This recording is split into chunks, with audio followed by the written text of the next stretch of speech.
차가 많이 막혀가지고 예상보다 좀 늦어져서 강의 늦기 시작해서 죄송합니다. 제 얼굴 많이 감았죠? 예, 원래 제 얼굴인데 그동안 많이 하얘졌는데 지난 한 달, 40여일 동안 격게 다녀왔습니다. 방학을 통해서 40일 정도 다녔는데 다시 원위치 원상복구 되었습니다. 아는 분들이 옛날 모습 보니까 훨씬 더 좋다고 그랬는데 이렇게 태우기 힘들죠. 한국에 돈 많이 들고 이렇게 태우기 힘듭니다. 한 40일 정도 터키로 떠나온 지가 한 3년쯤 되었는데 이양했던 교회 한번 돌아보고 이양이 잘 되고 있는지 그동안 3년 동안에 어떤 변동들이 있는지 또 다른 사역자들의 어떤 사역 정보 이런 것들을 얻기 위해서 한 달 정도 가족과 함께 다녀왔습니다. 지난 수요일날 이제 귀국을 했습니다. 터키에 있는 동안에 강의에 대한 요청 메일을 받고 무슨 강의를 할까 생각을 하다가 이 주제에 맞게 터키 이슬람의 현대화 시대에 대한 이유와 사역의 전망이라는 제목을 가지고 강의를 하겠습니다. 오늘 강의는 이렇게 하겠습니다. 먼저 터키 이슬람의 현대화 이슈들에 대한 이해와 사역의 전망이다 하면 여기에 세 가지가 포함되어져야 된다고 생각합니다. 첫 번째로는 뭐냐면 터키 이슬람에 대한 독특성입니다. 터키 이슬람이 갑자기 현대화가 되는 것이 아니라 또 다른 이슬람 나라 국가들도 많이 있지만 터키 이슬람이 현대화라고 이야기하려고 하면 왜 터키 이슬람도 다른 나라들의 이슬람과는 달리 현대화가 가능했는가, 현대적인 성격을 띠게 되었는가 하는 것을 이해하기 위해서는 기본적으로 터키 사람들이 한 10세기부터 시작해서 중앙아시아에 있을 때부터 이슬람과 접촉하면서 이슬람을 수용하는 과정과 그리고 현대 이슬람을 수용하면서 발전시켰던 나름대로의 독특한 이슬람과 쿠란에 대한 이해가 기본적으로 되어 있어야 된다고 생각합니다. 그것이 없이 갑자기 어느 날 현대화의 물결이 밀려왔기 때문에 터키가 현대화되었다 이렇게 생각하는 것은 좀 문제가 있겠죠. 왜냐하면 많은 다른 나라들도 마찬가지죠. 지금은 세계화를 통해서 세계가 통합되었는데 다른 나라의 무슬림들과는 달리 터키 무슬림 그리고 터키 이슬람은 왜 현대화가 가능했는가 하는 것을 우리가 그런 질문을 던진다면 그것은 터키 이슬람이 가지고 있는 뭔가 독특성이 있기 때문에 이전부터 가지고 있었던 그런 것들이 가능했다라고 그렇게 우리가 생각해 볼 수 있겠죠. 첫 번째 우리가 생각해 봐야 될 문제가 바로 이 문제라고 생각합니다. 그래서 터키 이슬람에 대한 가장 일반적인 이해, 이걸 여러분들에게 말씀드리려고 하고, 두 번째로는 또 현대라는 의미가 또 좀 다르겠죠. 그리고 근대와 현대는 좀 더 다르다고 생각이 됩니다. 그래서 근대 이슬람하고 현대 이슬람, 그리고 근대 민족 국가를 중심으로 했던 그런 근대적인 어떤 이슬람의 성격과 그리고 우리가 말하는 현대 이슬람의 성격의 어떤 큰 차이는 무엇인가? 현대와 근대에 대한 기본적인 차이, 그것에 대한 우리가 이야기를 조금 해야 될 것 같습니다. 그리고 난 뒤에 이제 세 번째로는 그러면 바로 그런 특성과 그리고 근대에서 현대로 넘어오는 지금 현대의 그 과정에서 터키 이슬람에 대한 이해, 이슬람이 변한 건 아니고 터키 무슬림들이 이슬람에 대한 이해, 해석이 좀 변화했다는 것이죠. 거기에 대해서 우리가 한번 다시 이 강의 안에 나와 있는 것 한번 살펴보고, 마지막으로 여러분과 함께 그러면 만일에 이슬람이 이렇게 변했다 하면 우리가 일반적으로 상식적으로 생각할 때에 우리가 선교에 어떻게 접근할 수 있겠는가, 이런 것들이 우리 선교의 긍정적인 요인은 무엇일 것이고 또 부정적인 요인은 무엇일 것인가. 긍정적인 요인은 가능하면 우리가 발전시켜야 되겠지만은 부정적인 요인은 우리가 또 극복을 해야 되겠죠. 그래서 이런 부분들을 우리가 함께 알아보려고 합니다. 그래서 첫 번째, 두 번째, 그러니까 마지막 부분들은 아마 여러분들과 함께 제가 고민도 하고 또 여러분들이 나름대로 이렇게 접근하면 좋지 않을까 하는데 그런 의견들이 있으리라 그렇게 생각합니다. 일단 처음부터 터키 이슬람에 대한 일반적인 이해, 그리고 현대에 오면서 터키 이슬람의 변화를 가지고 왔던 그 근대와 현대와의 어떤 차이가 만들어냈던 그 내용들, 개론적인 내용을 살펴보고 그런 가운데에서 현대 터키 이슬람이 겪고 있는 그런 나름 그 내부에서의 여러 가지 이슈들, 그것들을 살펴보고 마지막으로 함께 이러한 상황 가운데 우리가 어떻게 복음을 전할 수 있을 것인가 하는 그런 부분에 대해서 한번 살펴보도록 하겠습니다. 먼저 그러면 여러분 터키 다녀오신 분들 많이 있죠. 터키 한번 다녀오신 분들 손 한번, 예, 몇 분 계시고, 한 3분의 1 정도는 다녀오셨는데, 터키를 다녀오신 분들이 처음에 딱 내리면, 그러니까 다른 이슬람 국가들 한 번도 가보지 않았던 아니 중동에 다녀오셨던 분들, 그리고 우리가 책으로만 배웠던 그 이슬람에 대한 이해를 가지고 있다가, 터키 이스탄불에 딱 내리고 한 바퀴 빙 돌아보면, 느끼는, 생각이 있죠. 전혀 이슬람 같지 않다. 무슬림 같지 않다는 거죠. 덮어 쓴 여자들 굉장히 소수입니다.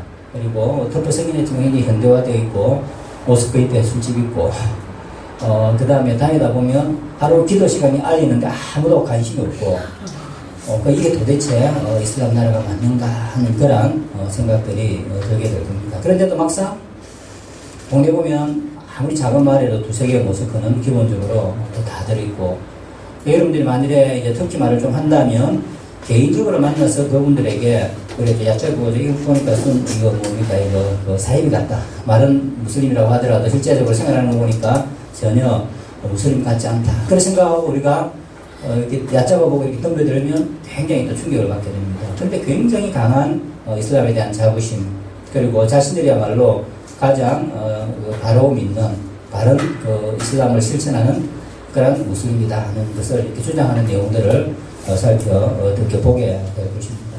그럴 때마다 우리가 이제 혼돈이 생기는 거죠. 이게 가능할까?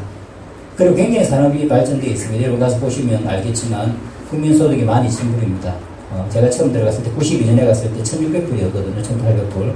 그러니까 불과 20년 사이에 10배의 거의 경제 성장을 이룬 그런 나라입니다. 그리고 계속해서 경제가 성장하고 몇 달 지나서 한번 가면 빌딩이 도시에 몇 개씩 들어서 있는 굉장히 다이내믹한 그런 나라이기도 합니다. 이런 것들을 우리가 보면서 이게 과연 어떻게 이런 것들이 가능한가, 다른 이슬람 국가들과는 달리 어떻게 술집과 모스크가 병행할 수 있고, 그러면서 아무 문제가 없고, 이 TV를 보게 되어지면 술 먹는 장면이 버젓이 나오고, 이런 것들이 어떻게 가능할까 하는 이런 이제 생각들이 우리에게 계속해서 적어들게 되는 것입니다. 그러면서도 또 한편으로 보면 굉장히 신비주의적인 이슬람이 강하거든요. 네버라라든지 이렇게 춤추는 사람들, 여러분 남자가 고깔 모자 쓰고 긴 치마 입고 여행을 도는데, 이고니온이죠. 옛날 이고니온이 어디 코너에 가면 그것이 이스탄불에 가도 이제 관광의 목적으로 하는 데도 있고, 그건 드러난 어떤 하나의 신비주의 모습이고, 조금 더 들어가 보면 타리카트라고 하는 굉장히 강한 어떤 신비주의적인 성격의 어떤 이슬람들을 우리가 많이 만날 수 있습니다. 그러니까 이런 것들이 또 어떻게 가능할까? 또 보면 알레비라고 부르는 사람들이 있는데, 이제 시리아 사태 보면 알라위라고 이야기하죠. 그 같은 비슷한 것인데 조금 안에 내용과 이제 성격은 다르지만, 이 사람들은 또 굉장히 앵무한 2% 정도 되는데, 이 사람들은 또 전혀 다른 또 사람들입니다. 굉장히 범신론주의자들에 가까운 이런 사람들이고, 그래서 이게 들어가면 뭔가 굉장히 복잡합니다. 그런데도 불구하고 서로 평화롭게 우리가 눈으로 볼 때는 사이롭게 지내는 가고 큰 어려움은 없게 느껴지는 이런 것들을 볼 수 있습니다. 이게 특히 이슬람의 모습입니다. 이게 갑자기 우리가 현대화가 되어서 근래 몇십 년 사이에 이 사람들이 개몽되고 현대화가 접촉하면서 민주주의 같은 것이 들어오고 포스트 모더니즘 들어오면서 개인의 권리가 강조되어지면서 갑자기 이렇게 생긴 것이 아니라, 사실 터키 역사를 이렇게 쭉 들어가 보면 초창기부터 터키 사람들은 이슬람을 이렇게 이해했다는 것을 볼 수 있습니다. 그렇지, 이제 우리가 다 그것을 다 살펴볼 수는 없고, 이제 몇 가지만 중요한 것만 살펴보고, 처음에 터키 사람들은 우리하고가 투르크족이죠. 그러니까 돌걸족, 동노족 이런 사람들입니다. 이 사람들은 영국민이었기 때문에 경전적인 이슬람을 받아들일 수가 없는 그런 사람이었습니다. 그리고 우리하고 같은 샤머니즘을 신봉하던 조상의 뿌리로 올라가는 그 샤먼들, 개인의 또 그 죽은 사람들에 대한 이런 신비적인 것, 미신적인 것이 굉장히 강했던 사람입니다. 이런 사람들에게 어떤 절제적인 것을 요구하면 이슬람을 받아들일 수 없거든요. 그래서 이슬람의 수용 과정을 보면 초창기 때는 순니 이슬람하고 만나면서 굉장히 이 사람들이 받아들일 수가 없었습니다. 그때에 이제 나온 사람이 약 13세기에 아흐메드 예셉이라는 한 사람이 등장을 하게 되는데, 이 사람은 우리 기독교 우리 신학으로 이야기하자면 상황화에 아주 뛰어났던 사람입니다. 고민을 많이 했죠.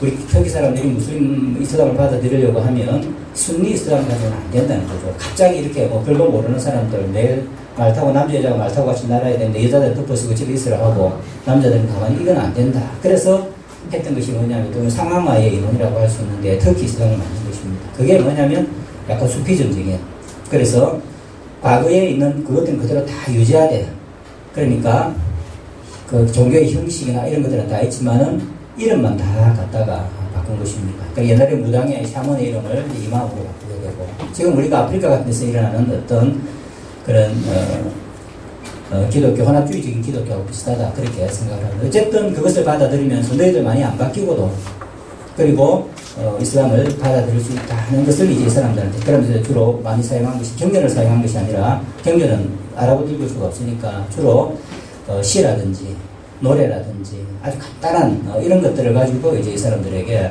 이제, 그러면서 이제 단 하나는 뭐냐, 유목민들 약탈 문화입니까, 그죠? 약탈하는 사람들에게 하나 딱 마음에 들었던 것이 뭐냐면 바로 지하드라는 성경이었습니다. 지금까지는 자기들이 먹고 살기 위해서 약탈하던 것이 신의 이름으로 약탈하고 종교를 전파하기 위해서 약탈하고, 이게 이제 성격이 딱 맞아 떨어진 겁니다. 그러면서 불과 한 100년 사이에 터키 민족이 급격하게 이슬람화되는 그런, 그러니까 국민들 대부분의 밑에서 하층에서 오던 사람들은 그 이슬람을 받아들인 거죠. 그래서 우리가 그걸 현대어로 이야기하자면 민속 이슬람이라고 이야기할 수 있는 바로 그런 부분입니다. 그 터키의 민속 이슬람이 굉장히 지금도 강한 이유가 바로 거기 있습니다. 그런데 지배계층에서 보면 또 문제가 있거든요. 왜냐하면 지배하는 사람들의 입장에서 볼 때는 법이라든지 질서 이런 것들이 없으면 나라를 통치할 수가 없지 않습니까? 근데 터키 그 초창기 왕국을 건설했던 사람들을 볼 때는 민속 이슬람 가지고는 사람을 통치할 수 없으니까 이 사람들은 뭘 받아들이냐면 순니 이슬람을 받아들입니다. 이미 13세기면 8세기부터 시작되어서 600년 사이였던 그 이슬람의 통치의 어떤 원리, 철학, 정치적인 제도 이런 것들이 상당히 600년 동안에 쌓여 있으니까 이 사람들은 이것을 받아들여서 이제 그러니까 민중 이슬람을 신봉하는 터키 사람들을 다스려야 되겠다. 그래서 두 개가 함께 이렇게 팍 올라오기 시작합니다. 위로부터는 그 정통 순니 통치자들에 의해서 정통 순니 이슬람이 오고, 밑에 대부분의 사람들은 그 민속 이슬람이 올라오게 됩니다. 그게 이제 우리가 말하는 수피즘과 신비주의와 관련되어지고, 제가 말했던 알리비파라고 불리우던 이제 약간 범신론주의에 가까운 이런 사람들이라고 할 수 있는데, 이것들을 이제 받아들이게 됩니다. 그러면서도 또 순니 정통 이슬람을 받아들였던 사람들의 이슬람과 쿠란에 대한 이해도 좀 달랐습니다. 특히 지금 중앙아시아 전체가 터키 사람인데, 미국으로부터 시작해서 보스니아까지가 다 터키 이슬람이라고 우리가 크게 볼 수 있습니다. 이 터키 이슬람의 특징이 뭐냐면 경전을 해석할 때에 독특한 해석을 합니다. 그래서 우리가 아는 뭐 좀 전문적인 용어는 아바스 이제 왕조부터, 아바스 왕조라는 것이 이제 무아리아 왕조가 시리아에서 있었고, 아바스 왕조가 이제 바그다드를 중심으로 이제 일어났던 두 번째 왕조라고 할 수 있죠. 그 이슬람에서 이 아바스 왕조에서는 뭐냐면 모든 쿠란을 다 닫아버린 식으로 만들었습니다. 그러니까 법이라든지 해석은 이미 한 해석 이외에는 할 수가 없다. 그리고 쿠란을 해석하기 위해서는 하디스라는 말, 하디스에서 벗어나면서 해석할 수 없다. 그러면서 어느 순간에 쿠란을 닫힌 책으로 딱 만들었습니다. 그래서 단어라든지 그 다음에 의미라든지 이것은 딱 규정되어 있기 때문에 그것을 바꾸는 것은 거의 불가능하게 되어지는 것이죠. 이게 뭐냐면 여기 근본주의 이슬람이라고 하는 것입니다. 근데 터키 사람들이 이것을 받아들이지 않았습니다. 터키 사람들이 하네피파라고 불리는데, 이 하네피파들은 뭐냐, 하네피라는 사람이 중심으로 했던 법동학파인데, 이 사람이 생각할 때는 그게 아니라는 것입니다. 쿠란은 그렇게 닫힌 책이 아니고 열려있는 책이고, 쿠란에 있어서 문자적인 의미보다는 그 안에 담겨있는 의미가 중요하다. 우리가 성경에서 하는 것과 좀 비슷하죠. 그래서 뭐냐면 모든 시대의 사람들은 자기 시대의 소임을 다하기 위해서 그 시대에 맞는 쿠란의 해석을 해내야 된다. 이게 터키 사람들이 그 처음 그 순리파를 받아들였던 신학자들의 생각이었습니다. 이게 이제 굉장한 것이죠. 여러분 한번 생각해 보십시오. 쿠란이 닫혀 있는 책이기 때문에 더 이상 다른 해석이 되지 않는다 생각하면 어떻게 나라가 발전할 수 있겠습니까? 그건 여전히 6세기 영으로 7세기경 아니면 그 쿠란이 해석이 끝났던 11세기경에서 마무리돼야 되는 것입니다. 그러나 쿠란은 열려있는 책이고, 모든 세대의 사람들은 자기 세대에 직면하는 그 문제들을 해결하기 위해서 쿠란을 새롭게 해석하게 되고, 쿠란의 의무를 그 시대에 맞게 수행해야 된다고 생각할 때 어떻게 됩니까? 그 상황에 따라서 계속해서 변화의 가능성이 열려 있게 되는 것입니다. 이것만 우리가 딱 알면 됩니다. 그래서 순니 이슬람이 올라오고 위로로부터는 그다음에 국민들이 했던 그 민속 이슬람, 그리고 그 사이에 어떤 중보적인 역할을 하는 것이 신비주의적인 수피즘이라고 할 수, 이렇게 서로 다양하다 보니까 이 뭡니까? 서로 상호 인정하지 않고는 이 뭡니까?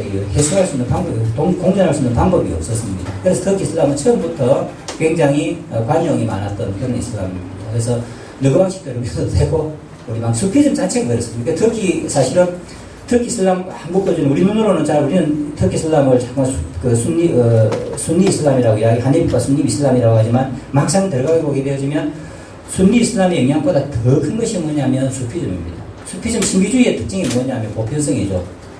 그 수피즘의 보편성이 뭐냐면 니도 같고 나도 같고, 산을 꼭대기 나라도 올라가는 길은 다 다르다고 주장하는 것이 바로 수피즘입니다. 그래서 이 수피즘이, 특히는 타리카트라고 하는 수피 그 그룹들이 굉장히 많이 있는데 굉장히 차이가 많이 납니다. 그럼에도 불구하고 타리카트라는 말이 길인데 각각의 길이라는 것입니다. 그래서 결국은 올라가면 한 알라에게 도달하니까 너무 싸우지 말자 하는, 이게 이제 터키 이슬람이 가지고 있는 독특성이라고 할 수 있습니다. 그러니까 다양성을 인정하는 것, 두 번째로는 이야기했지만 바로 개방성이죠.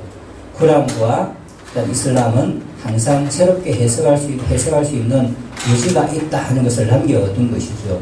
그래서 보면 터키 사람들은 항상 새로운 시대는 새로운 것을 시도를 했습니다. 그래서 그런 전통이 있었기 때문에 근대에 와가지고 19세기부터 시작해서 1923년에 현재 터키가 일어나게 되죠. 오스만르가 이제 1453년 콘스탄티노플을 멸망시키고 나서 오스만르가 굉장히 강대하다가 18세기에 와서 정체를 하면서 점점 더 이제 후퇴를 하게 되죠.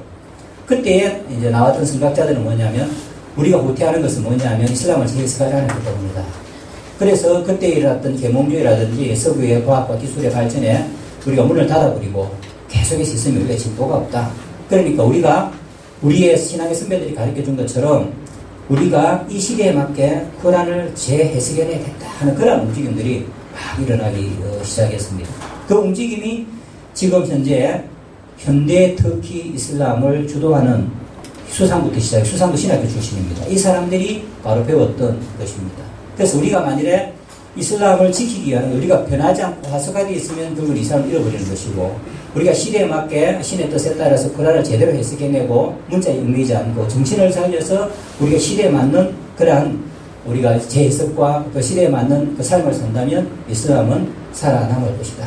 그래서 물론 뭐 그렇다고 모든 사람이 그런 건 당연히 아니죠. 그래서 항상 터키는 두 가지 큰 흐름이 있습니다. 오스만 말기 때부터 시작해서 현재까지. 하나는 뭐냐면 이슬람을 지키는 길은 문자 그대로 해야 된다. 이런 사람도 물론 있습니다.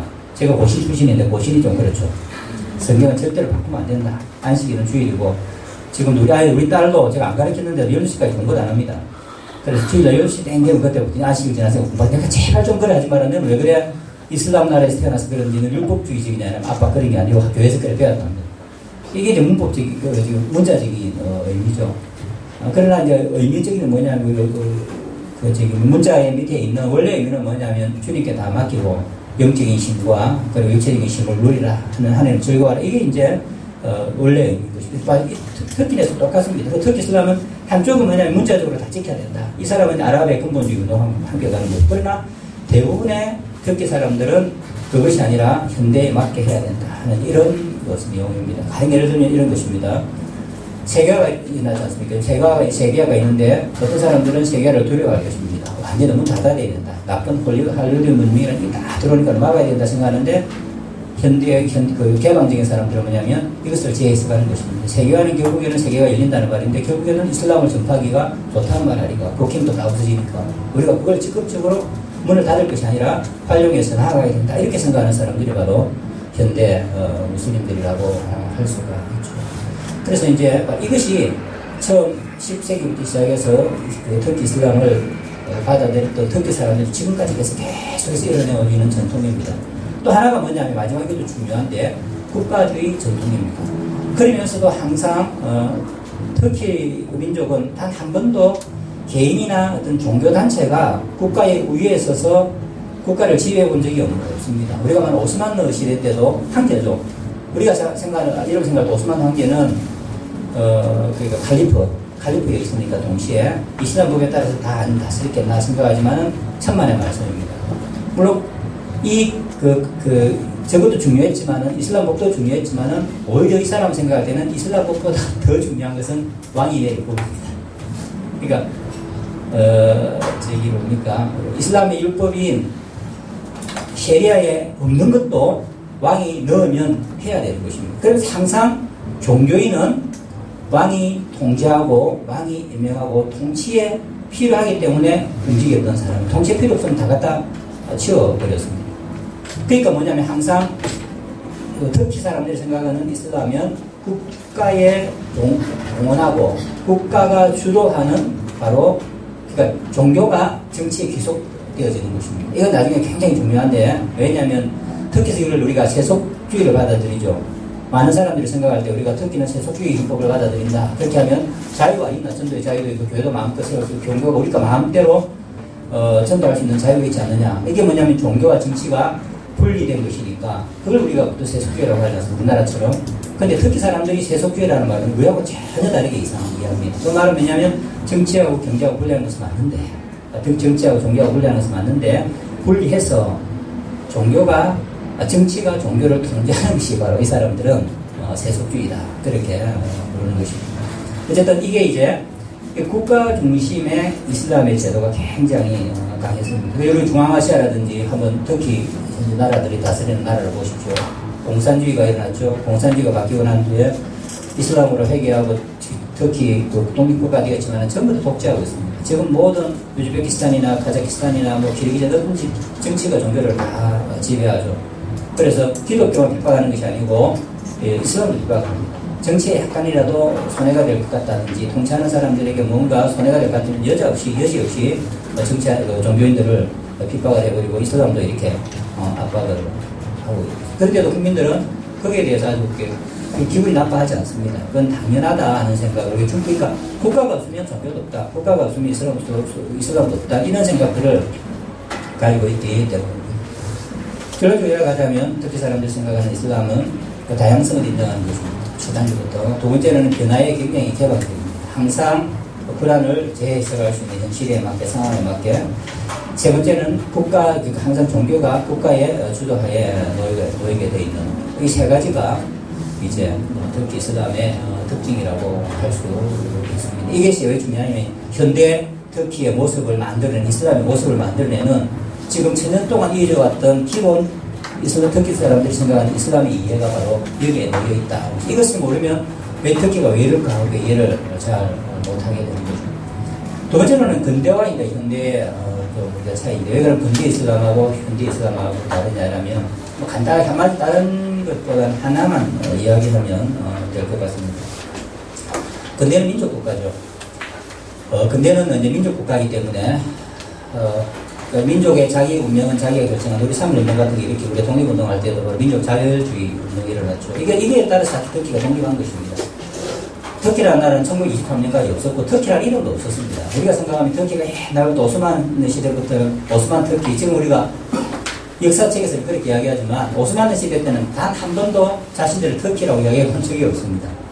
그래서 오스만은 언어도 달랐습니다. 오스만어를 썼고 그리고 오스만 황제는 자기를 뭐라고 부르냐면 로마의 황제라고 불렀습니다. 로마의 황제. 콘스탄티노플도 1923년까지 지금 현재 이스탄불이 콘스탄티노플이었습니다.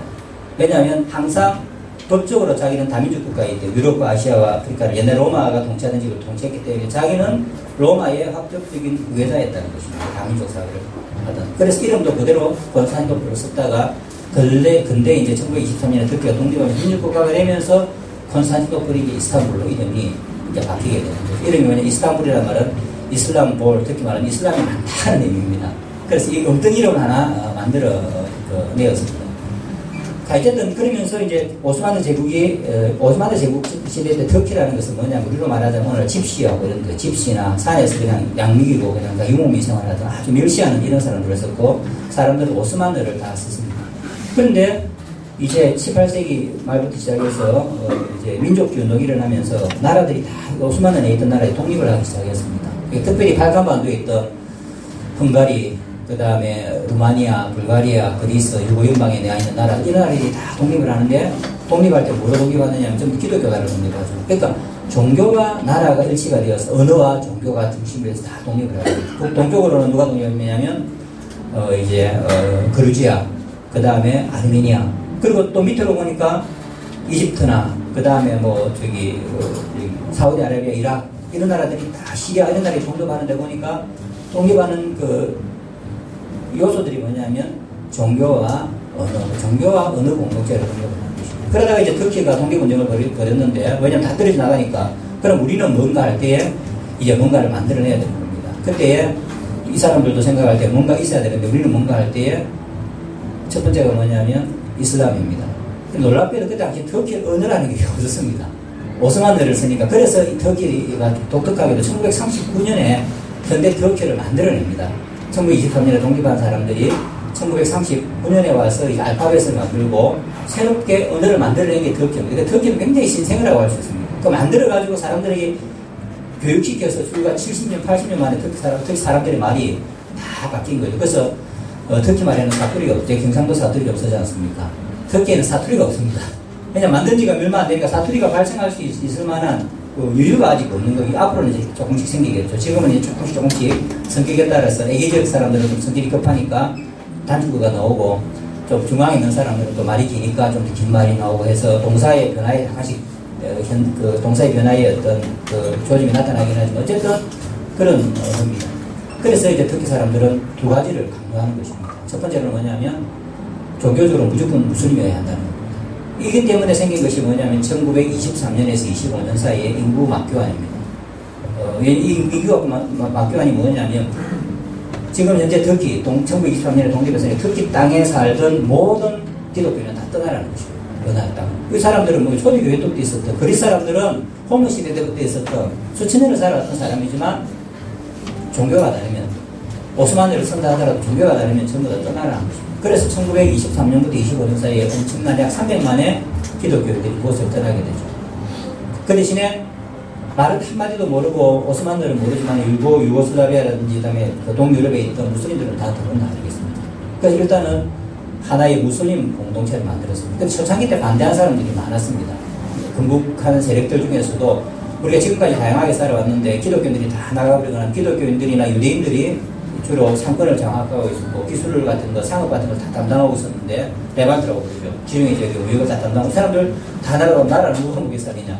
남아있는 그러면 그 유목민들, 제국민들밖에 없고 농산권들밖에 없는데, 그래서 이제 그 유명한 일화가 있죠. 참모들이 아타투르크 터키를 근무한 사람이죠. 찾아가서 추방하지 말고 함께 삽시다 이러니까 아무 대답을 안 내일 아침 오라 해놓고 밤에 뭐라고 시켰느냐면 그 대통령궁에 있던 그 직원들 시켜가지고 내일 아침까지 정원에 있는 꽃 전부 하나로 다 바꿔달라 했습니다. 그러니까 밤새도록 꽃을 하나로 싹 들어갔다. 아침에 또 건의하러 들어갔던 참모들이 딱 들어가 보니까 어제까지만 해도 꽃이 다양했는데 아침에 들어가고 꽃이 하나가 다 되었으니까 이제 알아차린 거죠. 알겠다고 그러면서 한 것이죠. 그래서 지금 아나톨리아, 그러니까 터키 땅에 기독교인이 없어진 것이 옛날부터 없어진 것이 아니고 1923년에서 25년 사이에, 그리고 남아있던 아시리안이죠. 오리엔탈 기독교인이라고 아시리안이라든지 그 다음에 네스토리오스파라든지 또 아랍 기독교인이라든지 그 다음에 이런 사람들이 또 그 이후에 1970년대 중반까지 계속해서 추방을 했습니다. 그러면서 추방한 것이 뭐냐면 하나의 종교를 추구하겠다는 것입니다. 터키는 무조건 무슬림이어야 한다. 두 번째로는 뭐냐면 이제 그런 들어오는 사람들 말 한마디 모른다 하더라도 이 사람들에게 터키를 가르쳐서 무조건 터키를 배워야 된다. 그래서 터키에서는 그루족이 한 20% 이상 되거든요. 지금부터 그루족이 없다는 거죠. 너희들도 무조건 그루족은 우리 메리의 사람입니다. 성경에 나오는. 몇 년 동안 불끝 땅에 얼마나 오래 살았습니까? 조라스트기로 믿어서 원래 무슬림이기도 하고. 근데 그 사람들에게도 최근 불과 5년 전까지만 해도 자기 나라 말로 이름도 못 짓게 했습니다. 우리나라에 뭐 장시계, 명예본 이런 말도 아닙니다. 그러니까 완전히 말을 못 쓰게 한 것이죠. 그래서 터키가 테러 같은 것들이 많이 일어나는 것이고, 그 테러라는 이유가 뭐냐, 우리도 우리 말 쓰게 해달라는 것입니다. 우리도 학교에서 우리 공부하게 해달라. 그게 뭐냐면 제가 말하는 근대입니다. 근대. 이것을 1923년부터 시작해서 최근까지 터키가 우리나라는 다른 거 절대 인정하지 않는다는 겁니다. 그러니까 기독교가 인정이 안 되고 다른 언어가 인정 안 되고, 우리는 오직 터키 말을 쓰고 무슬림이면 무조건 터키입니다. 나머지 터키는 없다는 것입니다. 이걸 계속 지금 추구해왔습니다. 그러다가 2000년 정도 오면서 한계에 부닥치죠. 세계화라는 세계가 변화가 일어나기 시작했습니다. 국가에 대한 중요성이 확 사라지면서 옛날에는 단일, 한 국가가 한 언어를 사용하고 한 문화에 있는 이것이 어떤 부고 국력의 상징이었는데 이제는 세계화가 하면서 뭐냐면 다양성이 국력의 상징이 되게 된 것입니다. 우리나라도 보면 계속이죠. 그래서 우리나라도 지금 더 이상 뭐 피해, 혈맹 이런 것들 이야기하지 않습니까? 우리나라도 이제 다양한 사람을 받아들일 수밖에 없는 그런 일들이. 그러니까 자기들은 아직도 크루드족이나 다른 이렇게 민주국가를 완전히 이루지도 못한 상태에서 현대의 물결이 확 쓸어오면서 이것을 도저히 거부할 수 없는, 그렇다 문을 다 닫고 외국인의 출입을 다 탄압할 수 없는 노릇이고, 그래서 할 수 없이 불과 10년 전부터 시작해서 현대의 물결이 터키로 확 들어오기 시작했습니다. 현대의 물결이 들어오면 두 가지를 포기해야 되죠. 이 사람들의 국가의 이념이었던 두 가지, 뭡니까? 종교와 언어를 포기를 해야 되는 것입니다. 그래서 첫 번째 포기할 것이 뭐냐면 언어를 포기했습니다. 좋다. 이제 언어 다 하자. 공용 언어는 터키어지만 자기 민족 언어 다 사용하자. 크루족이 전부 다 자유롭게 되었죠. 제가 오기 전에 3년 전에 드디어 크루족 성경이 번역이 되어서 이제 그런 사람들은 크루도로 성경을 봅니다. 감사하게 교회도 터키 언어와 우리 교회도 크루족 출신이 있고 터키 사람 출신이 있는데 크루족 언어와 터키 성경이 함께 이제 나와있죠. 이거 완전 혁명적인, 이전에는 상상할 수 없는 일이 이제 발생을 하게 됩니다. 이게 이제 현대화 물결이 터키로 들어갔기 때문에 정치하는 사람들이 더 이상 포기할 수 없는, 더 이상 물러설 수 없는 것이 되어보죠. 두 번째가 뭐냐면 종교를 이제 포기합니다. 왜냐하면 다양한 사람들이 들어오니까. 그래서 이제 더 이상 종교도 우리가 이제 제일 첫 번째 문제는 뭐냐, 바로 이 알레비라고 이야기하는 범신론주의자들입니다. 이 사람들이 15%인데 이 사람들은 너희들은 무조건 무슬림이라고 했거든요. 너희들 터키 말도 쓰고 너희들 무슬림 아니다. 이 사람들은 모스크 절대로 안 갑니다. 무슨 순리파들하고는 결혼도 안 하고 원수처럼 지내죠. 이 사람들은 잼앱이라는, 그러니까 우리가 말하자면 집회 장소가 있는데 이걸 터키에서 절대로 인정을 안 해줬습니다. 짓지도 못하게 했죠. 그러니까 엄청난 핍박을, 무슬림이면서도 동파가 되는 무슬림이라고 엄청난 핍박을 받는 거죠. 왜냐하면 터키의 정책이 뭐냐면 모든 사람을 순리화시키는 것이니까. 학교에서 보면 강제로 순리 교육을 시키고 이 알레비 사람들을 주로 터키의 내륙에 사는 사람을 다 압박해가 흩어버렸죠. 1937년에는 총칼 가지고 들어가가지고 수십만의 사람들을 학살하고 흩어버렸습니다. 그런데도 이제 끈끈하게 살아남은 것이죠. 그러니까 이 사람들이 이제 가져가다 보니까 그냥 종교가 하나라는, 그러니까 순리 이슬람 위에서 모든 것을 하자는 것을 이제 포기해 버린 것이죠. 그러면서 순리 이슬람은 포기할 수 없으니까 재밌는 것은 뭐냐면 다른 많은 종교들을 인정했는데 그 중에 하나가 또 조로아스터교도 인정을 했습니다. 동쪽에 숨어서 아직도 그 불의신을 섬기던 이 조로아스터교들이 상당히 많이 남아있는, 이 사람들도 다시 나오고, 그러면서 이제 자연스럽게 뭐가 나오겠습니까? 기독교도 인정하는 분위기죠. 기독교를 인정하는 분위기가 있는데 최근에 제가 터키에서 해외 인터넷을 보려면 놀라운 양심선언들이 굉장히 많이 생깁니다. 그 양심선언이 뭐냐면 지금까지 무슬림으로 지난 겁니다. 무슬림인데 특별히 지금 순리 무슬림은 못 되니까 알레비 무슬림이 된 것이죠. 이 사람들은 다 옛날 기독교입니다. 1923년에 떠나기 싫어서 남아있던 사람, 특별히 1915년부터 앞으로 2015년에 비록 많이 듣게 될 텐데 아르메니아 학살 사건이 있죠. 150만의 아르메니아 기독교인들이 터키 사람이 학살당했습니다. 현대 터키가 들어서기 전에 학살당하지 않기 위해서 100만의 행동문명이 됐습니다. 이 행동문명의 사람이 어디 갔냐 알고 보니까 전부 다 살아남기 위해서 이슬람처럼 사는 것입니다. 이런 사람들이 이제 최근에 와가 매일 신문에 보면 나는 원래 할아버지가 할머니가 기독교인이었다. 그래서 나는 다시 기독교인으로 돌아가야 되겠다. 이런 사람들이 계속해서 이거 몇 년 전에, 6년 전이죠. 아리아티아 순교 사건이 있지 않습니까? 순교 사건이 있고 난 뒤에도 세 사람의 양심선언을 했습니다. 그 도시에서 가장 유명했던 도시의 가수가 순교 사건이 있고 난 뒤에 또 신문에 이야기했습니다. 나 아르메니아 기독교입니다. 그동안 핍박 때문에 무서워서 할 수 없이 내가 알레비처럼 무슬림처럼 살아왔지만 나는 내 할아버지 할머니 다 아르메니아 기독교인이었고 지금까지 그렇게 살아왔는데 순교당하는 모습을 더 이상 있을 수 없다. 나를 죽이려면 죽이라. 나 기독교인이다. 그렇게 이제 양심선언을. 근데 그런 것들이 이제 먹혀 들어가기 시작하는 것이죠. 처음에는 한 30년 전에 그랬다면 그 사람 바로 돌에 맞아 죽었든지 경찰의 소리 없이 끌려가서 끝장이 났겠죠. 그게 이념이니까, 국가 이념이니까. 국가 이념이 바뀐 것입니다. 그래도 오케이. 그럴 수 있다는 것입니다. 이제는 하나의 순위 이슬람이라는 이거 하나만 가지고 살아가는 시대는 끝이 났다. 이것만 가지고 나라를 부강하게 하고 나라를 유지하는 시대는 끝이 났다. 그러니까 오케이 안 거죠. 그러면서 우리 개신교에게도 자유를 주기 시작했습니다. 제가 그 이양했던 교회도 나라로부터 정식으로 이제 설빙가를 받았죠. 그 나라에서 다 이거 정관에 보면 전도하겠다면 오케이, 신학교육시켰다면 오케이, 다 인정해 줬습니다. 문제가 없다는 거죠. 그러니까 어떻게 보면 법적인 문제에 대해서 나라의 정치의 어떤 그 정치 이도를 국가에 이념하고 이제 기독교하고 충돌하는 시대는 이제 없어졌다고 볼 수 있습니다. 그러나 그런 하나의 국가 이데올로기가 수십 년을 내려왔기 때문에 국민들의 정서에는 쫙 잡혀 있죠. 국민들이 용납을 못하는 건데 아직까지도. 그 우파들이 세상에 우리나라가 어떤 나라인데 그걸 용납을 한단 말입니까? 해서 그 우파들이 움직이는 그런 역반응 때문에 생긴 문제, 순교 사건이고 교회 공격이 있지만 그러나 나라가 이제 옛날처럼 하던 그런 것들을 보십니다.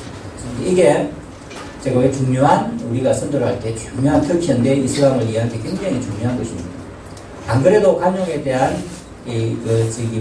경향이 강한 이란 이슬람이었는데 그 오스만의 시대 때는 기독교인들하고 같이 살았죠. 사실 기독교인이 많았습니다. 통치자들은 무슬림이었지만은 이것들이 민족 국가가 되면서 그동안 그런 관용이 사라졌는데 다시 현대화가 일어나면서 우리나라가 꼭 반드시 우리 그러니까 무슬림이 되어야만 터키 사람이 되어야 되는 것은 아니고 반드시 터키 말이 모국가 해야 터키 사람이 되어야 되는 것은 아니라는 그런 근대적인 사고에서 탈피해서 현대적인 포스트 모던적인 이런 사고로 넘어가면서 내 주위에 기독교인도 살 수 있고 내 주위에 언어가 다른 사람도 살 수 있고 그러나 공동의 어떤 나라의 이익을 위해서는 함께 살 수 있다는 생각들이 사람들한테 들어가기 시작. 이게 이제 가능했던 것이 뭐냐면 원래 바로 터키 사람들이 그런 관용적인 그러니까 다른 사람들 인정할 수 있는 그런 이슬람에 대한 이해가 있었기 때문에 이것이 이제 먹혀 들어간 거죠. 그래서 이번에도 가서 느낀 거지만 사람들 기독교인에 별로 아무런 관심 안 가집니다. 기독교인 우리 그 교회 친구들 두 사람이나 군대 복무 마치고 왔는데 신문상에 기독교인이라는 거 다 하고 다 아무 문제 없이 잘 군대 복무도 뭐 제가 특별한 핍박을 겪었나니까 아무것도 안 겪었대요. 옛날에는 가면 큰 폭력을 치렀죠. 그런데 이제 그런 것들도 자연스럽게 사라지면서 그러니까 이게 이제 근대라는 어떤 민족주의 회의라 단일화 이런 것을 이제 넘어서서 현대화 다양성을 인정하고 한다는 이것이 굉장히 중요한 그런 내용이라고 할 수가 있습니다. 이런 것들을 염두에 두면서 이제 왜 앞에 내용을 좀 읽어보시면 되니까 이것이 이제 중요하기 때문에 그렇습니다. 그러면서 터키 이슬람의 이런 큰 흐름 가운데에 터키 이슬람에서 이슬람 이슈라기보다는 무슬림 이슈죠. 터키 우리 무슬림들이 어떠한 이슈들을 가지고 있는가. 우리가 전도하는데 터키의 변화를 가지고 꼭 읽어내야 될 몇 가지 이슈들, 흐름들이 있습니다. 첫 번째가 뭐냐면 우리가 요거 하나는 꼭 이해해야 되는데 우리가 오리엔탈리즘과 옥시덴탈리즘이라는 이야기를 했는데 간단하게 이야기하는 이런 겁니다. 오리엔탈리즘은 그러니까 오리엔탈이 동양안에 있는 옥시덴탈이라는 게 서구라는 것인데 서구 사람들이 동양을 바라보는 이제 관점이죠. 그러니까 이 사이드라는 사람이 원래 레바논 사람이죠. 레바논 사람인데 기독교인입니다. 그런데 파리에 살다가 하도 중동에서 왔다 해가지고 욕을 많이 들어보니까 가만히 보니 이 사람이 편견을 가지고 무조건 서구 사람들은 서구 중심으로 그래서 성계도 서구 중심으로 되는 것이죠. 인종 중심, 상족 중심으로 해서 동양이라면 무조건 저개발되고 무식하고 이런 식으로 이제 접근을 해 온다는 것입니다. 그래서 이 사람이 오리엔탈리즘을 쓰고 난 뒤에 이걸 이제 터키 학자들이 계속해서 터키든 전 세계에 소개하기 시작했습니다. 그러면서 터키 사람들은 적어도 좀 교육받았다고 하면 무슨 생각을 가지고 있느냐 하면 하나의 이제 편견이 생기는 거죠. 어차피 서구 사람들은 우리를 바라볼 때 무식하게 바라본다는 것입니다. 지금 미국에서도 흑인들 때문에 문제가 일어나고 그랬지 않습니까? 우리 한국 사람도 마찬가지. 이번에 비행기 추락 사고 나와가지고 지금 저도 신문 보니까 터키에서 보니까 추락 사고 나는 조종사에 대한 비하하는 인종적인 비하들 같은 거 싫었는데 그런 게 전부 다 뭐냐면 일종의 옥시덴탈리즘이라고 있어요. 동양 사람들 무식하고 기계를 다루지만 제대로 못 다루고 이런 식으로 밀어붙인다는 것입니다. 이게 왜 중요하냐면 이런 터키 사람들은 전부 다 개방적이면서도 서구 사람들을 많이 만나면서도 어떤 이해를 다 가지고 생각했느냐 하면 어차피 유럽 사람도 우리를 무지하게 본다. 이슬람을 안 되게 본다. 그렇게 되면 뭐가 문제냐면 비판을 안 받아들이려고 합니다. 절대로. 이슬람 이건 안 좋지 않느냐. 자기들끼리 막 이제 두 사람 이야기하면 이 이슬람이 문제다. 무함메다가 사실 뭐 여사는 몇몇 배, 이거 완전히 변태가 이렇게 이야기하다가도 내가 옆에 가가지고, 야, 무슬림, 서구 사람이나 기독교인 옆에 가가지고, 야, 너가 선지자가 맞나? 선지자가 그래서 되냐면 갑자기 공격합니다. 편협한 시각을 가졌다는 거죠. 바로 네가 가지고 있는 시각이 바로 오리엔탈리즘의 시각이다. 무조건 우리를 무시해버리려고 하는 이러한 경향들이 있습니다. 이 왜 중요하냐? 우리가 전도할 때 앞으로 중요한 것이죠. 그러니까 서구화는 시키는데 서구 사람하고 살아가는데 무조건 서구 사람도 우리는 무조건 그렇게 바라보니까 그 무시해도 된다. 우리에 대한 비판 같은 무시해도 된다. 이런 이제 생각을 가지고 그와 함께 나온 것이 뭐냐면 이제 옥시덴탈리즘이죠. 이건 책이 나온 지는 얼마 안 됐습니다. 2004년에 책이 나와 있는데 여러분 한번 보시기 바랍니다. 이 말은 뭐냐면 쉽게 이겁니다. 서구는 타락했다는 겁니다. 문화적으로는 깨어나지 모른다. 그냥 문화라는 것은 신이 만든 이성의 산물이기 때문에 뭐 미국 사람이든 한국 사람이든 중국 사람이든 중동 사람이든 이성의 산물이니까 그 기계 문명 이런 것들은 문제가 없지만 서구는 기계 문명, 그 이성을 잘 사용해서 기계 문명은 발전시켰는지 모르지만 도덕적으로 아주 맛이 같다. 영화 한번 봐봐라, 홀리우드 영화 한번 봐봐라. 남자 만나고 3분만 되면 같이 잠자리 하고 여자도 옷 입고 다니는 거 봐라. 돈밖에 모르고 톡하면 사람 죽이고 홀리우드 영화 보면 다 그런 거 아닙니까? 그죠? 제가 봐도 정신이 없는 그런 지경입니다. 그러니까 뭐냐면 서구 사람은 다 똑같다는 것입니다. 어떤 경제적으로는 뛰어나고 그 다음에 어떤 기술적으로는 뛰어나고 이런 것들이 있었는지는 모르겠지만 도덕적으로는 다 타락했다는 것입니다. 그래서 이 옥시덴탈리즘에서 이야기하는 것이 뭐냐면 그러니까 우리가 서구의 기술 문명은 받아들여야 되지만 서구 문명의 어떤 그 체제 이런 것들은 우리가 이성의 산물이니까 받아들여야 되지만 그 사람들의 문화, 그 사람들의 정신적인 유산 이런 것들은 완전히 다 차단해야 된다. 이것이 바로 쉽게 이야기하자면 옥시덴탈리즘이라고 그렇게 이 두 가지가 딱 합쳐지면 오리엔탈리즘과 옥시덴탈리즘이 딱 합쳐지면 이제 어려운 것이죠. 그러니까 어떻게 되냐면 자기들은 개파 어본전으로 살아 무슬림이면서 자기들은 술 먹다가도 돌아서면서 뭐냐면 그래도 이슬람이 좋다는 겁니다. 그래도 기독교보다는 낫고 우리도 기독교가 이 사람들은 서구와 기독교가 동일하다니까 기독교 가봐라. 기독교 믿는다고 맨날 교회 있다가 결혼해놓고 그 다음에 보면 서로 이혼하고 뭐 엉망진창이더라. 그러니까 그래도 우리 기독교 저봐라 기독교 나라는 결혼도 안 하고 사는 사람이 3분의 2가 되고 서구 북유럽 가면 3분의 2가 결혼 안 하고 사는 사람들 아닙니까? 뭐 동성연애도 이제 동성연애자가 그 다음에 목사까지도 하고 사제도 깔고 이게 완전히 맛이 같다. 그러니까 우리가 좀 타락하더라도 이렇게 훨씬 뛰어나다 이런 생각을 가지게 됩니다. 이게 뭐냐면 현대에 불과 얼마 되지 않은 그 근래에 서구하고 접착하면서 한편으로는 심리적인 거지. 한편으로는 심리적으로 기술 문명, 그 다음에 어떤 물질 문명, 뭐 이런 것에 대해서 밀리니까 서구 사람들이 비판하는 것에 대해서는 그건 너희들이 가지고 있는 편협한 오리엔탈리즘적인 생각이라고 배척해버리고, 그 다음에 자기들은 좀 못 살지만은 너희들은 돈은 많은지 모르겠고, 벤츠 타고 다니는지 모르지만 우리는 다 떨어지는 뭐 이상한 거 타고 다니지만은 도덕적으로는 우리가 훨씬 우월하고, 그 다음에 종교적으로도 우리가 훨씬 우월하고, 삶의 가치는 우리가 훨씬 낫다는 이런 생각을 탁 가지게 되는 것입니다. 그게 이제 서구하고 접촉하면서 스스로 만들어내는 것이죠. 이게 청소하기 굉장히 어려운 것이죠. 뭐 말만이 하려고 하면, 예를 들어 이런 게 있는 겁니다. 한 번은 우리 그 단체에 미국 자매가 살고 있었습니다. 특히 남자가 찾아와서 이것을 보다 오리엔탈리즘, 이제 옥시덴탈리즘만 보십시오. 깜짝 놀라가지고 동네 총각이 찾아왔으니까 그 선교사가 한 분은 싱가포르 사람이었고 한 분은 미국 사람이었습니다. 싱가포르 사람은 새끼 놓고 미국 사람한테 좀 충격적인 이야기예요. 내가 너하고 잘 될 수 있다는 거. 무슨 말이냐고 그러니까 너 그거 다 그런 거 아니냐고. 여자가 혼자 와 있으면 영화 보니까 내 눈만 맞추고 뭘 하니까 뭐 잠도 자고 할 때 너하고 잘 될 수 있다고. 집에까지 찾아와서 그렇게 이야기해요. 이게 뭐냐면 서구 사람들을 바라보는 관점, 서구 여자들은 다 그렇다는 것이죠. 서구 여자들은 원래 그러니까 더 이제 행동 같은 것들이 전달하기 힘들겠죠. 이런 것들이 이제 최근에 젊은 이들이, 물론 모든 사람들이 그런 건 아니지만은 바로 오리엔탈리즘과 옥시덴탈리즘이 합쳤을 때 나타나는 그런 결과입니다. 그러면서 항상 우리가 전도할 때마다 우리가 못 살지는 모르지만 하면서 기독교보다, 기독교와 서구 문화를 동일시하면서 우리가 그래도 더 뛰어나다 하는 이제 그런 이야기를 하고 있는 것입니다. 이게 지금 뭐냐면 현대에 들어서 터키 사람들이, 일반 사람들이 가지고 있는 이런 것들이 신문의 사설이나 아니면 영화 이런 데서 계속 반복 재생산되고 있는 중입니다. 그래서 우리가 선교로 갈 때나 터키 사람들을 전도할 때에 이런 데 대한 기본적인 이해가 있어야 되고, 두 번째로는 뭐냐면 그러면서 이제 또 여기 하나가 내가 빠진 것이 뭐냐면, 그러다 보니까 현대 무슬림들이 이제 뭘 했느냐 하면, 그러니까 아까 제가 말씀드렸죠.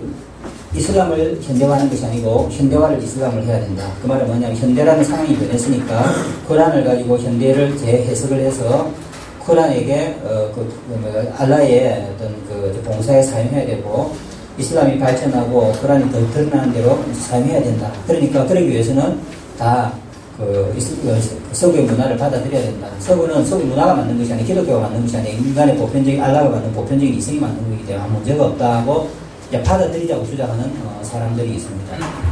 그러니까 이제 항상 좀 가격한 사람들은 뭐라고 하냐면, 너희들 문화만 받아들일 수 있겠죠, 기술만 받아들일 수 있겠느냐는 거죠.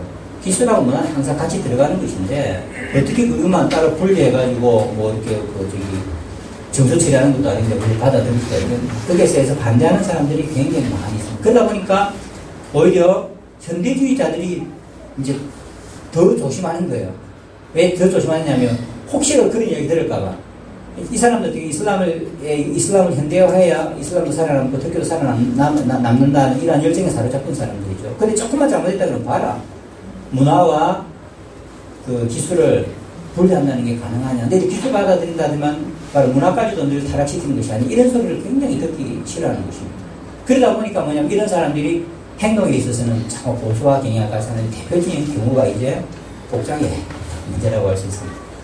제가 처음 갔을 때보다 지금의 터키 사람들이 덮어쓰는 게 훨씬 많습니다. 왜냐하면 조금 잘 사는 집 사람들, 조금 돈 벌었다는 사람들은 그런 비난 듣기 안에서 제일 첫 번째 하는 일이 그냥 부인 덮어쓰는 겁니다. 남자는 변했는지 안 변했는지 알 수가 없죠. 특히 남자들만 딱 보면, 특히 남자들만 보시면 저 사람이 진짜 무슬림인지 어떤 무슬림인지 도저히 알 방법이 없습니다. 부인 딱 보면 바로 알죠. 부인의 복장만 보면 이 사람이 어떠한 생각을 가지고 있는가. 그러니까 이렇게 보면 여자가 하나의 자신의 어떤 대변인을, 내가 이 정도의 무슬림이다. 그 여자를 이렇게 벗겨놓고 데려가면, 아, 저 친구 돈 좀 벌더만 하냐. 서구 기술만 받아들이는 것이 아니라 문화까지도 아직 타락했구나. 머리까지도 다 대놓고 다니고.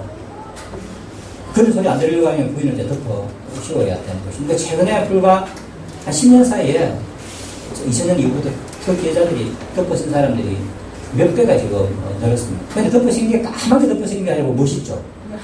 아주 멋있고 몸도 쫙 때려서 더 야하게 쫙 찌어가 있고 머리도 막 아주 굉장히 비싼 비단 같은 거를 쫙 덮어 쓰되 이제 또 이렇게 멋은 또 내야 돼. 그래서 오래 있은 사람은 딱 덮어 쓴 건 보면 압니다. 왜 덮어 썼는가 하는 것을 이제 알 수가 있죠.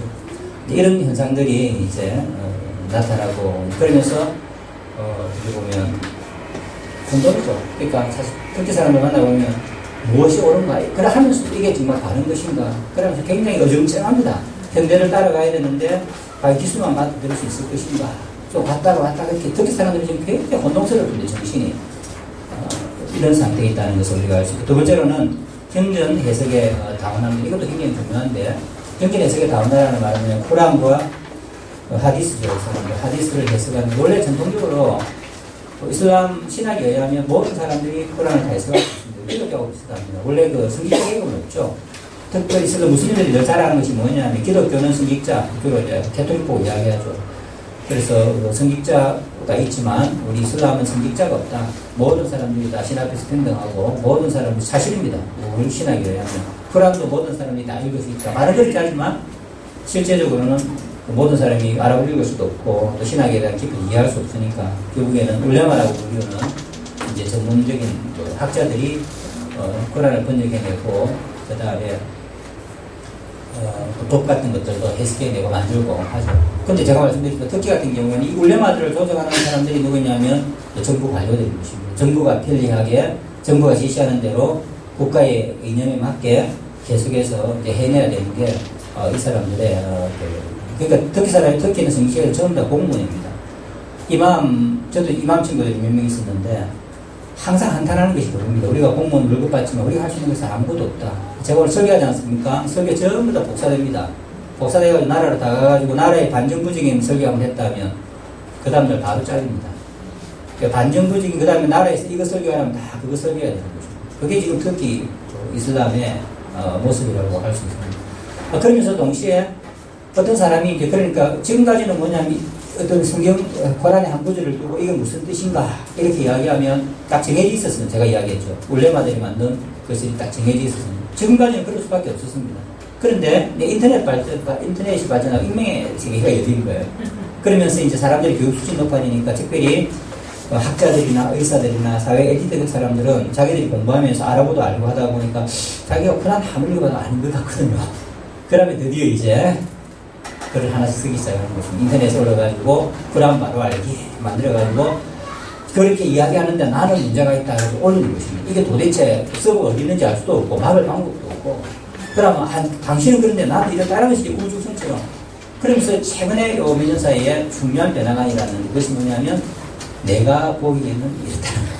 그러니까 코란의 어떤 해석의 권위가 이제는 중심성을 이겨. 우리 한국도 마찬가지죠. 제가 신학 교수님, 옛날에는 신학 교수님 한마디 하면 하나님 말씀하고 비스무리했습니다. 지금 아무 소용이 없습니다. 원래가 자기 하고 싶은 이야기 다 하고, 이단들이 득실하는 것도 그거예요. 인터넷 같은 거 통해가지고 논쟁하고 내 생각을 갖다 어떻게 바뀌었습니까? 자기 생각이라고 하는. 옛날엔 인터넷이 없을 땐 자기 생각을 해봤자 자기 만나는 몇 사람, 그게 대상의 전부였는데 지금 인터넷 통해갖고 내가 생각할 때 이렇다 하면 우리 학교에도 보면 계시랑 같은데 토론회장 보면 이단들이 들어가가지고 매일 합니다. 그걸 지워도 끝이 없어요. 그러니까 그런 식으로 이제 우리나라하고 똑같이 특히 무슬림 가운데서도 너무 많이 들어가는 겁니다. 그래서 내가 볼 때는 이게 이제 굉장히 중요하다. 그러면 뭡니까? 코란의 해석이 이제 다양해지기 시작하는 것입니다. 지금까지는 이것이라고 이야기, 나라에서 이제 막 이야기하죠. 이번에 이런 문제가 생겼는데 이렇게 해야 된다고 이쪽 저쪽에서 올라오는 것입니다. 그건 무슨 근거로 그러냐? 내가 불안해 보니까 이렇던데 저렇던데 그러면 또 하나라에서 이야기하고 그건 이렇게 해석해야 된다 하면 뭐냐면 나라가 너 우리 괴롭히기 위해서 너희들 통치하기 위해서 이렇게 해석한 거 아니냐 이렇게 막 올리는 것들이 수없이 그 다음에 또 특히 내에 있는 이단들이 있죠. 이슬람에 있으면 이단들이 굉장히 많습니다. 기독교만 이단이 이슬람 내에 또 이단들이 있죠. 아까 말한 타리카트들이라고 하는 정통적인 타리카트도 있지만 이단들 타리카트들은 또 이 사람들은 또 나름대로 우리 성경을 이단들이 희한하게 해석하듯이 코란을 희한하게 해석하는 사람이 숫자 가지고 해석하는 사람이 있습니다. 7, 8, 9, 8, 7, 6 해가지고 아랍어에 7 그래갖고 뭐 해가지고 딱 보면 근데 밥만 먹고 그것만 하면 희한하게 다 맞아떨어져요. 제가 봐도. 그래서 코란은 숫자적으로 수로 가득 차 있는 책이다. 그래서 수로 풀어내기 뭐 이래가 책도 만들어내고 저도 보다가 넘어가고 했는데 코란에 대해서 하여튼 뭐 그런 그 집까지도 나와가 뿌듯하게 재밌으니까 하는 그런 사람들이 있고 그러면서 이제 문제는 뭐냐면 이슬람의 중심성이 살아야 된다는 것입니다. 내가 보기에는 이것 때문에 벌써 모든 앞으로 다음에 볼 개인의 선택과 경험의 중요성과도 연관하게 되어 있죠. 그러니까 어느 종교 선생이 이렇게 이야기했다. 어느 신학의 배경가 이렇게 이야기했다. 그것도 물론 중요하지만 이제 더 중요한 것은 뭐냐면 내가 공부해보고 내 생각은 이렇다. 이게 훨씬 더 중요한 것이죠. 우리 교회도 지금 마찬가지 아닙니까? 똑같은 현상이 일어나고 있는 것입니다. 그거와 연관되어서 세 번째가 뭐냐면 개인적인 선택과 경험의 중요성입니다. 이게 포스트 모던의 현대의 영향이라고 할 수 있는데 지금까지는 뭐냐면 무슬림은 공동체죠. 나의 모든 권위는 뭐냐 공동체 속에서 내가 어떤 위치를 정하느냐 내 삶의 의미, 정체성 이런 것들은 처음부터 공동체가 부여해 주었습니다. 그런데 터키가 이제 뭐냐면 산업화가 진행되어지면서 도시로 이동하게 되어지고 하면서 정통적인 공동체들이 다 깨지기 시작했습니다. 제가 오기 전에 터키 뉴스에 봤는데 터키 인구가 지금 7,600만 정도 되죠. 이스탄불에 사는 사람이 1,200만입니다. 농촌 인구를 다 합해도 이스탄불 인구만큼도 안 됩니다. 지금. 도시가 완전히 이루어진 것이라고 보고 있죠. 제가 처음에 서머나 이즈밀에서 제가 살게 됐는데 제가 갔을 때 인구가 95만이었습니다. 이번에 나오면서 보니까 355만입니다. 그러니까 엄청나게 도시가 계속해서 커져나가고 있죠. 부동산 투기하면 돈 떼도 모르겠죠. 그러다 보니까 뭐냐면 도시에 있을 때는 공동체죠. 서로서로 우리도 옛날 어른들의 말을 듣고 종교적인 지도자가 이야기하면 듣고 도시에 딱 오면 뭐냐면 익명입니다. 우리 아파트 사는 사람 위에 누가 사는지 옆에 누가 사는지 그건 모릅니다. 1세대들은 또 고향도 민들들이 고향도 가고 도시에 왔지만 심호흡해가지고 또 모이기도 하고 하지만 2세대 3세대는 누가 합니다. 그런 것이 없죠. 완전히 이제 파편화된 개인이라는 것이 하나밖에 남지 않게 되는 것입니다. 그러다 보니까 이제 점점 뭐냐면 내가 중요하게 됩니다. 이게 이제 특별히 두 개인데 뭐냐면 도시 생활을 하면서 개인이 이제 그러다 보면 옛날에는 나라나 공동체를 위해서 내가 죽을 수도 있고 내가 희생할 수도 있었죠. 근데 지금은 이제 그런 거예요. 내가 행복하고 내가 즐거워야지고 공동체 이런 게 무슨 의미가 있나. 그러면서냐면 개인의 성취욕이 이제 점점 돈도 벌고 좋은 차 타보고 좋은 집 살아보고 이러니까 우리가 정말 개인에 대한 것이 이제 쌓여가게 되겠죠. 이게 이제 뭐냐면 터키에 일어났던 20년 사이 가장 큰 변화 중에 하나입니다. 지금은 공동체를 위해서, 이슬람을 위해서, 국가를 위해서 이런 것들은 중산층에 있는 좀 사는 사람들은 별로 의미가 없는 우리나라도 마찬가지 아닙니까? 그런 이야기가 되어버렸습니다. 이 사람들은 아이도 안 놓습니다. 우리가 보통 무슬림들은 아이를 뭐 10명, 20명 낳는다는 이야기지만 시골에 사는 진짜 가난한 이런 뭐 아프가니스탄 같은 데서는 가능하지. 제가 살던 그 서문화에 제가 중산층에 살던 대학가에 살았으니까 제가 한 집에서 17년을 살았습니다. 그런데 우리 아이가 그곳에 하나 학교를 갔는데 우리 아이들이 다니는 초등학교 때, 현진 초등학교 다니는데 유일하게 아이가 셋이지 우리 집밖에 없습니다. 우리가 아이 셋이라면 짐승처럼 봐줍니다. 근데 어떻게 아이를 세 명이나 놓는 거예요? 왜냐하면 이 사람들은 한 명, 두 명, 한 명밖에 안 났어요. 제가 물어봅니다. 왜 그런 무슬림들은 아이 많이 낳아야 되지 않느냐. 아이 많이 낳으면 교육을 어떻게 시키냐는 거죠. 교육비가 학교도 가해야 되고 저들도 대학 가려고 하면 이 정도의 생활을 누리려고 하면 아이 두세 명 낳아가지고는 그런 생활을 유지를 못하는 거예요. 그러니까 부부가 다 일을 해가지고 우리의 가입이하고 거의 비슷합니다. 터키가. 터키가 희한하게 우리나라 교육제도를 그대로 받아들였습니다. 그래가지고 죽으라고 박 터지게 가해해가지고 일주 대학 가려고 하면 무조건 다 뭡니까 이 고급 가해를 해야 보통 그 초등학교 때부터 가해를 하면 우리하고 비슷하게. 그러니까 돈 죽으라고 버리면 아이 공부 하나 시키고 나면 그리고 부부가 함께 중산층의 생활을 유지하려고 부부 함께 일을 해야 되죠. 아이 보고 싶으면 아이 언제 놓겠습니까? 하루는 놓으면 아이 이상 안 놓는. 그 터키가 제비는 2040년도 인구가 확 줄어들고 2040년부터 인구가 줄어드니까 우리가 생각하는 이슬람 전통 이슬람 나는 아이를 많이 낳아 세계를 점령하나 이런 거하고 전혀 다르죠. 도시국가가 도시 생활이 되어지면서 개인화가 되어지면서 이제 개인의 어떤 행복, 즐거움 이런 것들이 점점 이 사람들도 아파트 평수 내리는 재미, 좋은 차 타는 재미 이런 것들 하니까 참 이런 쪽으로 넘어간다는 겁니다. 두 번째로는 또 뭐냐면 개인의 행복과 함께 뭐냐면 그 말은 뭐냐면 이제 개인의 주관적인 선택이 더 중요하게 됐다는 것입니다. 그러니까 이제는 내가 경험하지 않았더라도 이슬람 선생이 그걸 이야기해 주니까 그런 모양이다. 그렇게 했는데 이제는 뭐냐면 내가 경험을 하고 내가 결정을 해야 가치가 있는 것입니다. 이전의 가치는 주어진 가치라면 지금 현대인들의 가치는 터키 사람들은 뭐냐면 내가 결정을 했기 때문에 내가 선택을 했기 때문에 내가 경험을 했기 때문에 이것이 진리다. 우리 똑같은 이야기 포스트 모던의 어떤 진리를 찾아가는 문구하고 똑같습니다. 모던 시대 때는 근대에서는 뭡니까? 객관적인 진리가 있다. 그래서 내가 믿든 안 믿든 객관적인 진리가 있으니까 나의 의사와는 상관없이 객관적인 진리를 받아들이는 것이 그 진리를 찾아야 되고 받아들일 진리다. 현대 포스트 모던 시대에 그렇게 현대에서는 누가 그래야 됩니까? 그런 객관적인 진리 같은 거 없다. 진리를 안에서 내가 그렇게 선택했고 내가 진리라고 생각했기 때문에 진리가 된다. 이게 지금 우리 한국 사람들도 똑같은 것 아닙니까? 배달하는 사람들도 그렇죠. 이런 것들이 터키에 들어가기 시작한 것입니다. 이게 무슨 이야기냐면 무슬림들도 이렇게 생각하는 겁니다. 이전까지는 나라에서 이야기하고 천년 동안이나 우리 조상들이 믿어왔으니까 이것이 진리라고 생각했는데 지금은 그렇게는 아니라는 것이죠. 내가 어떤 이슬람의 진리를 발견을 한다든지 그게 호란을 이런 것이고 옛날보다 호란은 훨씬 더 열심히 있습니다. 교육 수준이 높아지면질수록 우리가 교태하듯이 이 사람들 호란을 들고 파죠. 왜냐하면 자기가 만족을 얻을 때까지 그 안에서 뭔가를 진리를 발견할 때까지 파야 되는 거죠. 그러면서 또 하나가 뭐냐면 그렇게 파다가 안 되면 현대의 생활에 오는 스트레스 때문에 어디로 가느냐 하면 신비주의 쪽으로 빠져요. 수피즘이죠. 최근에 수피즘이 갑자기 막 일어나기 시작했습니다. 왜냐하면 이성으로 불안해서 얻지 못하는 것은 그냥 신비적인 경험을 통해서 내가 뭔가를 경험하는 것이죠.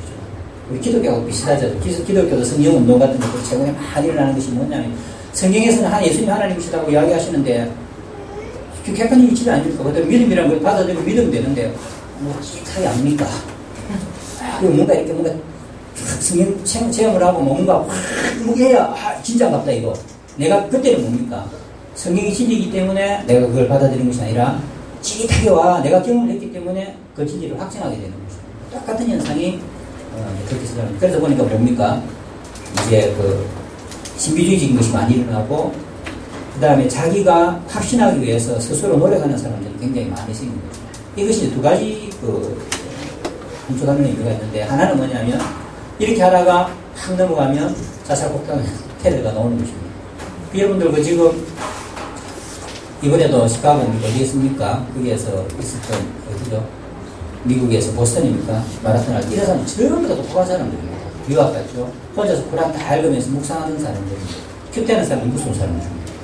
옛날하고 마찬가지고 이 사람들은 정말로 자기가 진리를 발견했기 때문에 막 올인하는 사람. 그러니까 시골 농부가 폭탄 땡기고 이런 거 안 합니다. 시골 농부는 목숨 아까워서 그렇게도 못하고 그런 확신도 없습니다. 그런데 이렇게 찾다가 그런 속에서 뭔가 확신이 딱 들면 그때는 목숨이 아까운 것 아니죠. 그래서 지금도 우리 저기 뭡니까 엘카이다에 넘어가는 사람들 그 다음에 9.11 무역박물관에 갔다가 박았던 사람들 한번 보십시오. 전부 다 대학 이상 졸업한 사람들입니다. 똑같은 현상이 일어나는데 하나는 뭐냐면 이슬람이 잘못하면 특히 이슬람이 보수화로 갈 수도 있는 것이죠.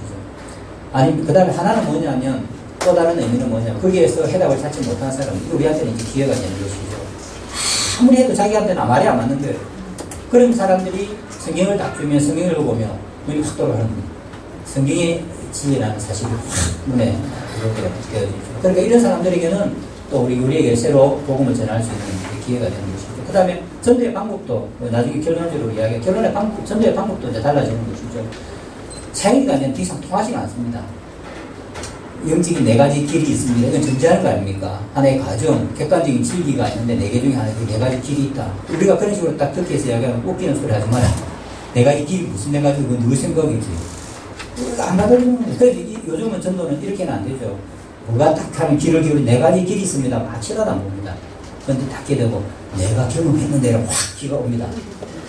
이 사람이 뭔가 경험했다면 뭔가가 있을 거다 하는 이제 그 경험에 대한 이 가치, 이런 것들에 대한 가치를 굉장히 부여하죠. 그래서 어떻게 보면 이거 바로 성경에 들어가는 것보다도 내가 경험했던 예수 만났던 이야기, 내가 경험했던 이야기 이런 걸 이야기하면 눈을 동글동글동글 열심히 사입니까? 그러면 네 가지 길이 있습니다. 취합교가 이렇게.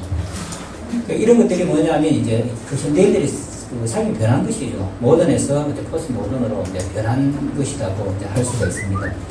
그러면서 또 어떤 현상이라면 지금 좀 재밌는 현상이 일어나는데 바로 이것 때문에 인터넷에 들어가 제가 많이 보면 진짜 무슬림이 되는 방법 중에 하나가 뭐냐면 체험을 해야 된다.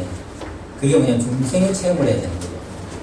이슬람에서는 중생의 체험이라는 게 있고 샤하다 해가지고 그냥 알라 액베라고 하나님이 유일하시고 여실라 알라 모하메드 하나님의 아들이다. 그걸 갖다가 샤하다라는 거. 샤하다면 받아들이면 무슬림이 되는 거죠. 남자 같으면 할례를 받으면 간단한 것이 고백하고 받으면 되는데 그거 갖고는 안 된다는 거죠.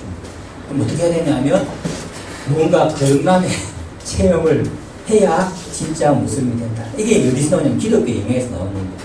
여기서 이런 사람들 유럽에 많이 갔다 온 사람들 유럽에 가서 가만히 보니까 기독교인들은 세례받고 뭔가 하다 보니까 변화가 확 분명하게 선이 확 끄지 않습니까? 근데 무슬림은 우리가 태어날 때부터 뭐 해가지고 고백은 했는데 고백은 그냥 내가 마음에도 없는 거 고백만 하는 무슬림이고 내가 맞나 하는 데 대해서 참 무슬림은 이런 우리는 영적 체험과 같은 그런 체험을 하게 돼요. 그래서 보면 내용을 가만히 보면 우리의 중생의 체험과 굉장히 유사한 그런 체험을 해야 참된 무슬림이 된다. 이런 주장들도 들어오기 시작한 거죠. 근데 그게 생각보다 많은 젊은이들이 확 이걸리게 되죠. 맞다.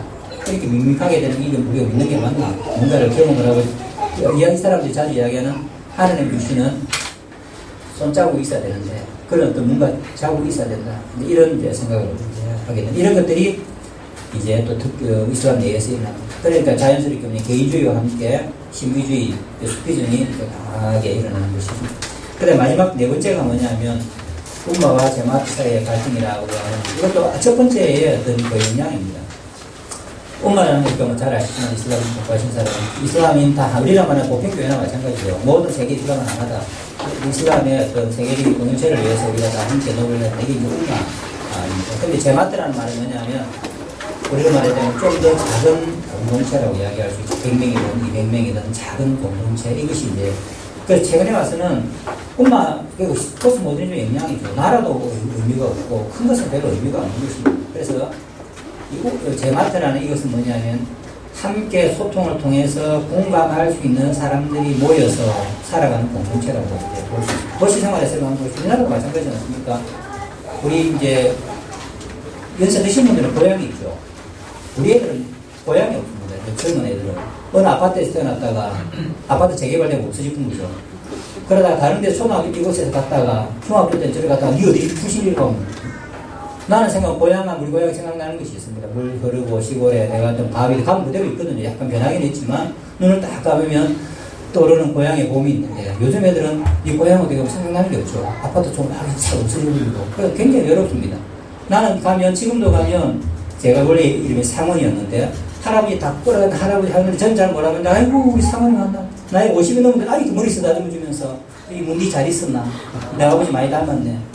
그럼 그게 또 정체성을 느끼게 되죠. 모교회 가도 마찬가지입니다. 지금도 모교회 가면 한 10%는 남아있습니다. 나머지 90%는 바뀌어버렸죠. 모교회 가면 그래도 권사님이나 장로님들이 왔나 이렇게 알아주고 거기서 우리가 정체성이 이제 생겨나는 것입니다. 그런데 도시화된 사람들 가운데서는 어떻게 그런 정체성이 싹 사라져버립니다. 현대인이 외로운 이유가 그러니까 현대인은 유동적인 정체성을 가지고 있죠. 어디 떠돌아가는데 어떻게 되는지도 모릅니다. 직장에 따라서 떠돌아가는데 난 어디서 왔다 어디로 가는 건 모르는 것이고 어느 아파트에 태어났다가 자기 직장에서 생을 마감하는 것이죠. 특히 사람들이 지금 다 똑같은 그러다 보니까 우리나라도 그렇지만 이런 나라에서도 나에게 정체성을 부여해주고 이 정체성을 부여하는데 가장 제일 중요한 것이 소통입니다. 소통이 되지 않으면 안 되는 것이죠. 그래서 좀 자발적입니다. 그러니까 옛날에는 이 사람 자체가 강제적이지 않습니까? 근데 이 강제 가지고는 앞에서 이야기했던 나라는 요소, 그 다음 내가 뭔가 결정하는 이런 건 안 되는 것입니다. 내가 스스로 자발적으로 나를 헌신해서 의미를 주고 의미를 부여받는 그런 공동체가 없을까? 이슬람은 너무 크니까 근데 별로 관심이 없는 것입니다. 그렇게 내가 헌신하고 그 다음에 의미를 부여받을 수 있으려고 하면 첫 번째 중요한 것이 뭐냐면 바로 공감이죠. 공감. 우리나라 이단들이 많이 일어나는 이유 중에 하나가 그런 것이라고 합니다. 이단 다니면서 한번 만나보면 이단 틀리다는 알죠. 근데 왜 가냐 물어보면 바로 이런 것 때문에 가면 나에게 뭔가 의미를 준다는 거죠. 따뜻하게 대해주고 의미 그 다음에 방황하는 나에게 뭔가를 주는 것 같은 느낌이 듭니다. 근데 교회 가면 뭐냐 극장처럼 예배 딱 들어가면 아무도 내한테 왔다는 소리도 안 하고 예배 끝나면 5분 나도 같은 데 가서 예배 드리러 가면 성교 보고 하고 딱 돌았으면 5분만 지나면 아무도 없어요. 권사님도 우리 오세요, 성교시고 들어오세요 해가지고 토마토 몇 개 먹고 아무도 없습니다. 옛날에 교회는 안 그랬거든요. 그리고 예배 시간에 한 30분 전에 가면 사람도 없어요. 어디서 나타났는지 한 15분 되면 어디서 와 모여들어가지고 막 찬송 부르고 끝나고 내가 조금 기도하고 나 5분 지나면 어디 갔는지 딱 느끼기 극장이다 극장. 극장이 그렇지 않습니까? 어디 있다가 갑자기 앉아있으면 한 15분쯤 되면 파고 들고 막 했다가 같이 보고 막 웃다가 끝나면 순식간에 다 사라져버리는 거죠. 내가 이게 극장이지 이게 교회가. 그러니까 사람들이 거기에 대해서 교회에 대한 젊은 사람들이 제가 말씀드렸던 이런 유동적인 정체성을 가지고 외로운 사람들이 거기서 뭔가를 찾는 근데 이단에 가서 탁 들어붙어가지고 그런 것을 해주니까 이게 지금 터키가 바로 말하는 제마트라는 말이 그런 것입니다. 그러니까 um마라는 큰 ummet이라는 이거 그렇게 중요한 건 아니다.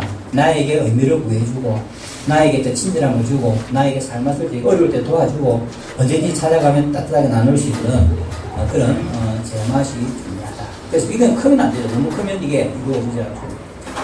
그리고 다른 나라 이슬람은 터키의 모스크는 우리 교회하고 틀립니다. 모스크는 아무데나 가면 됩니다. 지나가다 모스크 들어가면 같이 기도만 하면 되죠. 그게 이마음이 우리 목사님처럼 찾아다니면서 신방하고 이런 것들을 합니다. 마을이야 이제 다 아니가 그렇지만 도시 가면 우리처럼 신방도 없고 그 다음에 11조가 있는 것도 아니고 교적 등본이 있는 것도 아니고 그냥 아무나 찾아가서 엎드려가지고 오면 되는 것입니다. 그러니까 어떻게 보면 이슬람이 기독교보다 현대에 적응하기 훨씬 더 힘든 종교라고 할 수 있죠. 그러니까 각자가 개인이 찾아가서 종교적 의무를 다하면 그 다음에 모스크를 안 간다고 해서 누가 찾아가 니는 모스크 가느냐 니가 아프냐 우리처럼 신방해주는 사람도 없지 왜 안 하냐 물어보는 사람도 없지 그냥 타인으로 앉아서 그냥 하는 것입니다. 시골이야 뭐 항상 그 자체가 공동체니까 문제가 없습니다. 이런 그 상황 가운데에 이제 제마트라는 그 어떤 작은 공동체들이 이제 중요한 역할들을 하게 시작하는 것이죠. 그런 사람들에게는 뭡니까? 이스라엘 전체에는 별로 없는 것 같아요. 나에게 빌어주고 나에게 빌어주고 작은 공동체 이런 것들이 훨씬 더 현실적인 공동체에 더 큰 충성심과 관심을 보이게 되는 거죠. 이게 이제 뭐 그 위에 우리가 중요한 것이 하나가 뭐냐면 내가 아까 이야기했던 근대 국가가 이제 현대로 넘어가면 국가에 대한 그 개념이 바뀌었는데 그걸 우리가 현재 전문적인 용어로는 이야기하려면 뭐냐면 신오스만주의입니다. 오스만의 시대로 되돌아가자는 것이죠. 근대 해봤자 종교와 언어를 통일시켜서 한 나라를 만든다는 것은 물건단이고 더 이상 현실적이지도 않고 가능하지도 않다. 그러니까 현재 지금 수상과 강요들이 10년째 지금 접근하고 이 사람들이 하는 그 일이 뭐냐면 정책이 신오스만주의입니다. 신오스만주의가 뭐냐면 그거는 뭐냐면 다양성을 인정하자는 것입니다. 이슬람이 주도를 하되 다양한 종교, 다양한 언어 이런 사람들이 함께 만드는 나가는 사회. 그래서 유명한 말이 있죠. 제로 프로그램입니다. 아무런 문제 없는 나라를 만들자. 너무 문제가 많나. 76개 민족입니다. 특히 사는 사람. 76개 인종이 그 다음에 자기 그 옛날에 과거의 종교를 감추고 살아가는 게 얼마나 분열을 수가 많겠습니까? 지금도 매일 수십 명의 사람들이 죽어나가죠. 그 갈등으로 인해서. 특히 겉으로는 평안한 것 같아도 들다 보면 굉장히 갈등이 많은 나라입니다. 저는 대학에 10년 정도 있었고 대학에서 가르쳐보았지만 이렇게 딱 쓰면 특히 틈을 통치하기 좋은 나라입니다. 하나도 우리 오늘 등록금 좀 인하합시다 하고 한 명 이야기하잖아요. 그럼 전부 다 쳐다보면 제 성분이 뭔가. 순위파다 이러면 무조건 세속주의자들하고 알레비파는 무조건 반대합니다. 왜냐면 순리가 이야기했기 때문에.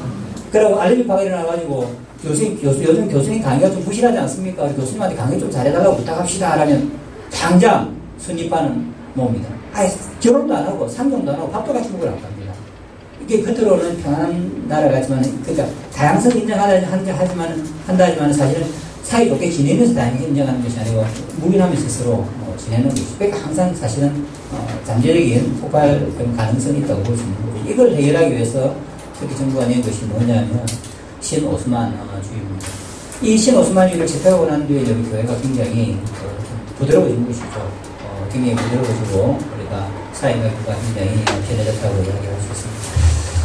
결론적으로 이야기하자면 큰 세 가지, 터키가 지금 천년 동안 내려왔던 그 다양성을 인정하려고 하는 그 흐름, 그 다음에 항상 변화에 개방을 해서 경전들을 해석하려고 하는 그런 흐름, 그 다음에 국가가 주도하는 어떤 그런 이슬람의 흐름, 이 세 가지가 항상 있어왔고, 그 다음에 근대에 와서는 이제 근대에서 터키라는 나라가 1923년에 세워지는 날 때의 어떤 국가 이데올로기하고 그때는 근대 이데올로기, 민주국가 이데올로기가 지금은 신오스만주의 이데올로기로 이제 바뀌게 되었다. 이것이 큰 흐름이라면 그 안에서 일어나는 여러 가지 흐름 중에 하나가 터키 사람들이 가지고 있는 그 오리엔탈리즘과 옥시덴탈리즘에 대한 이런 그 생각.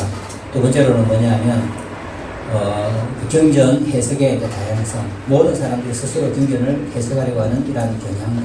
그러니까 핵이란 하나의 이슬람이라는 것이 더 이상 존재할 수 없는 이제 그런 상황까지 오게 되는 것. 그 전통적인 종교의 본인들이 다 무너지게 되는 것. 그와 더불어서 병행해서 나타나는 것이 뭐냐면 개인의 경험, 개인의 행복, 그 다음에 내가라는 말이 내가 경험했기 때문에 또 내가 결정했기 때문이라는 것이 점점 종교생활에서 중요한 위치를 차지하고 그 다음에 내세보다는 현세의 어떤 삶이 훨씬 더 가치 있고 중요하다는 인식들이 점점 물질주의가 뛰어넘어간다는 것.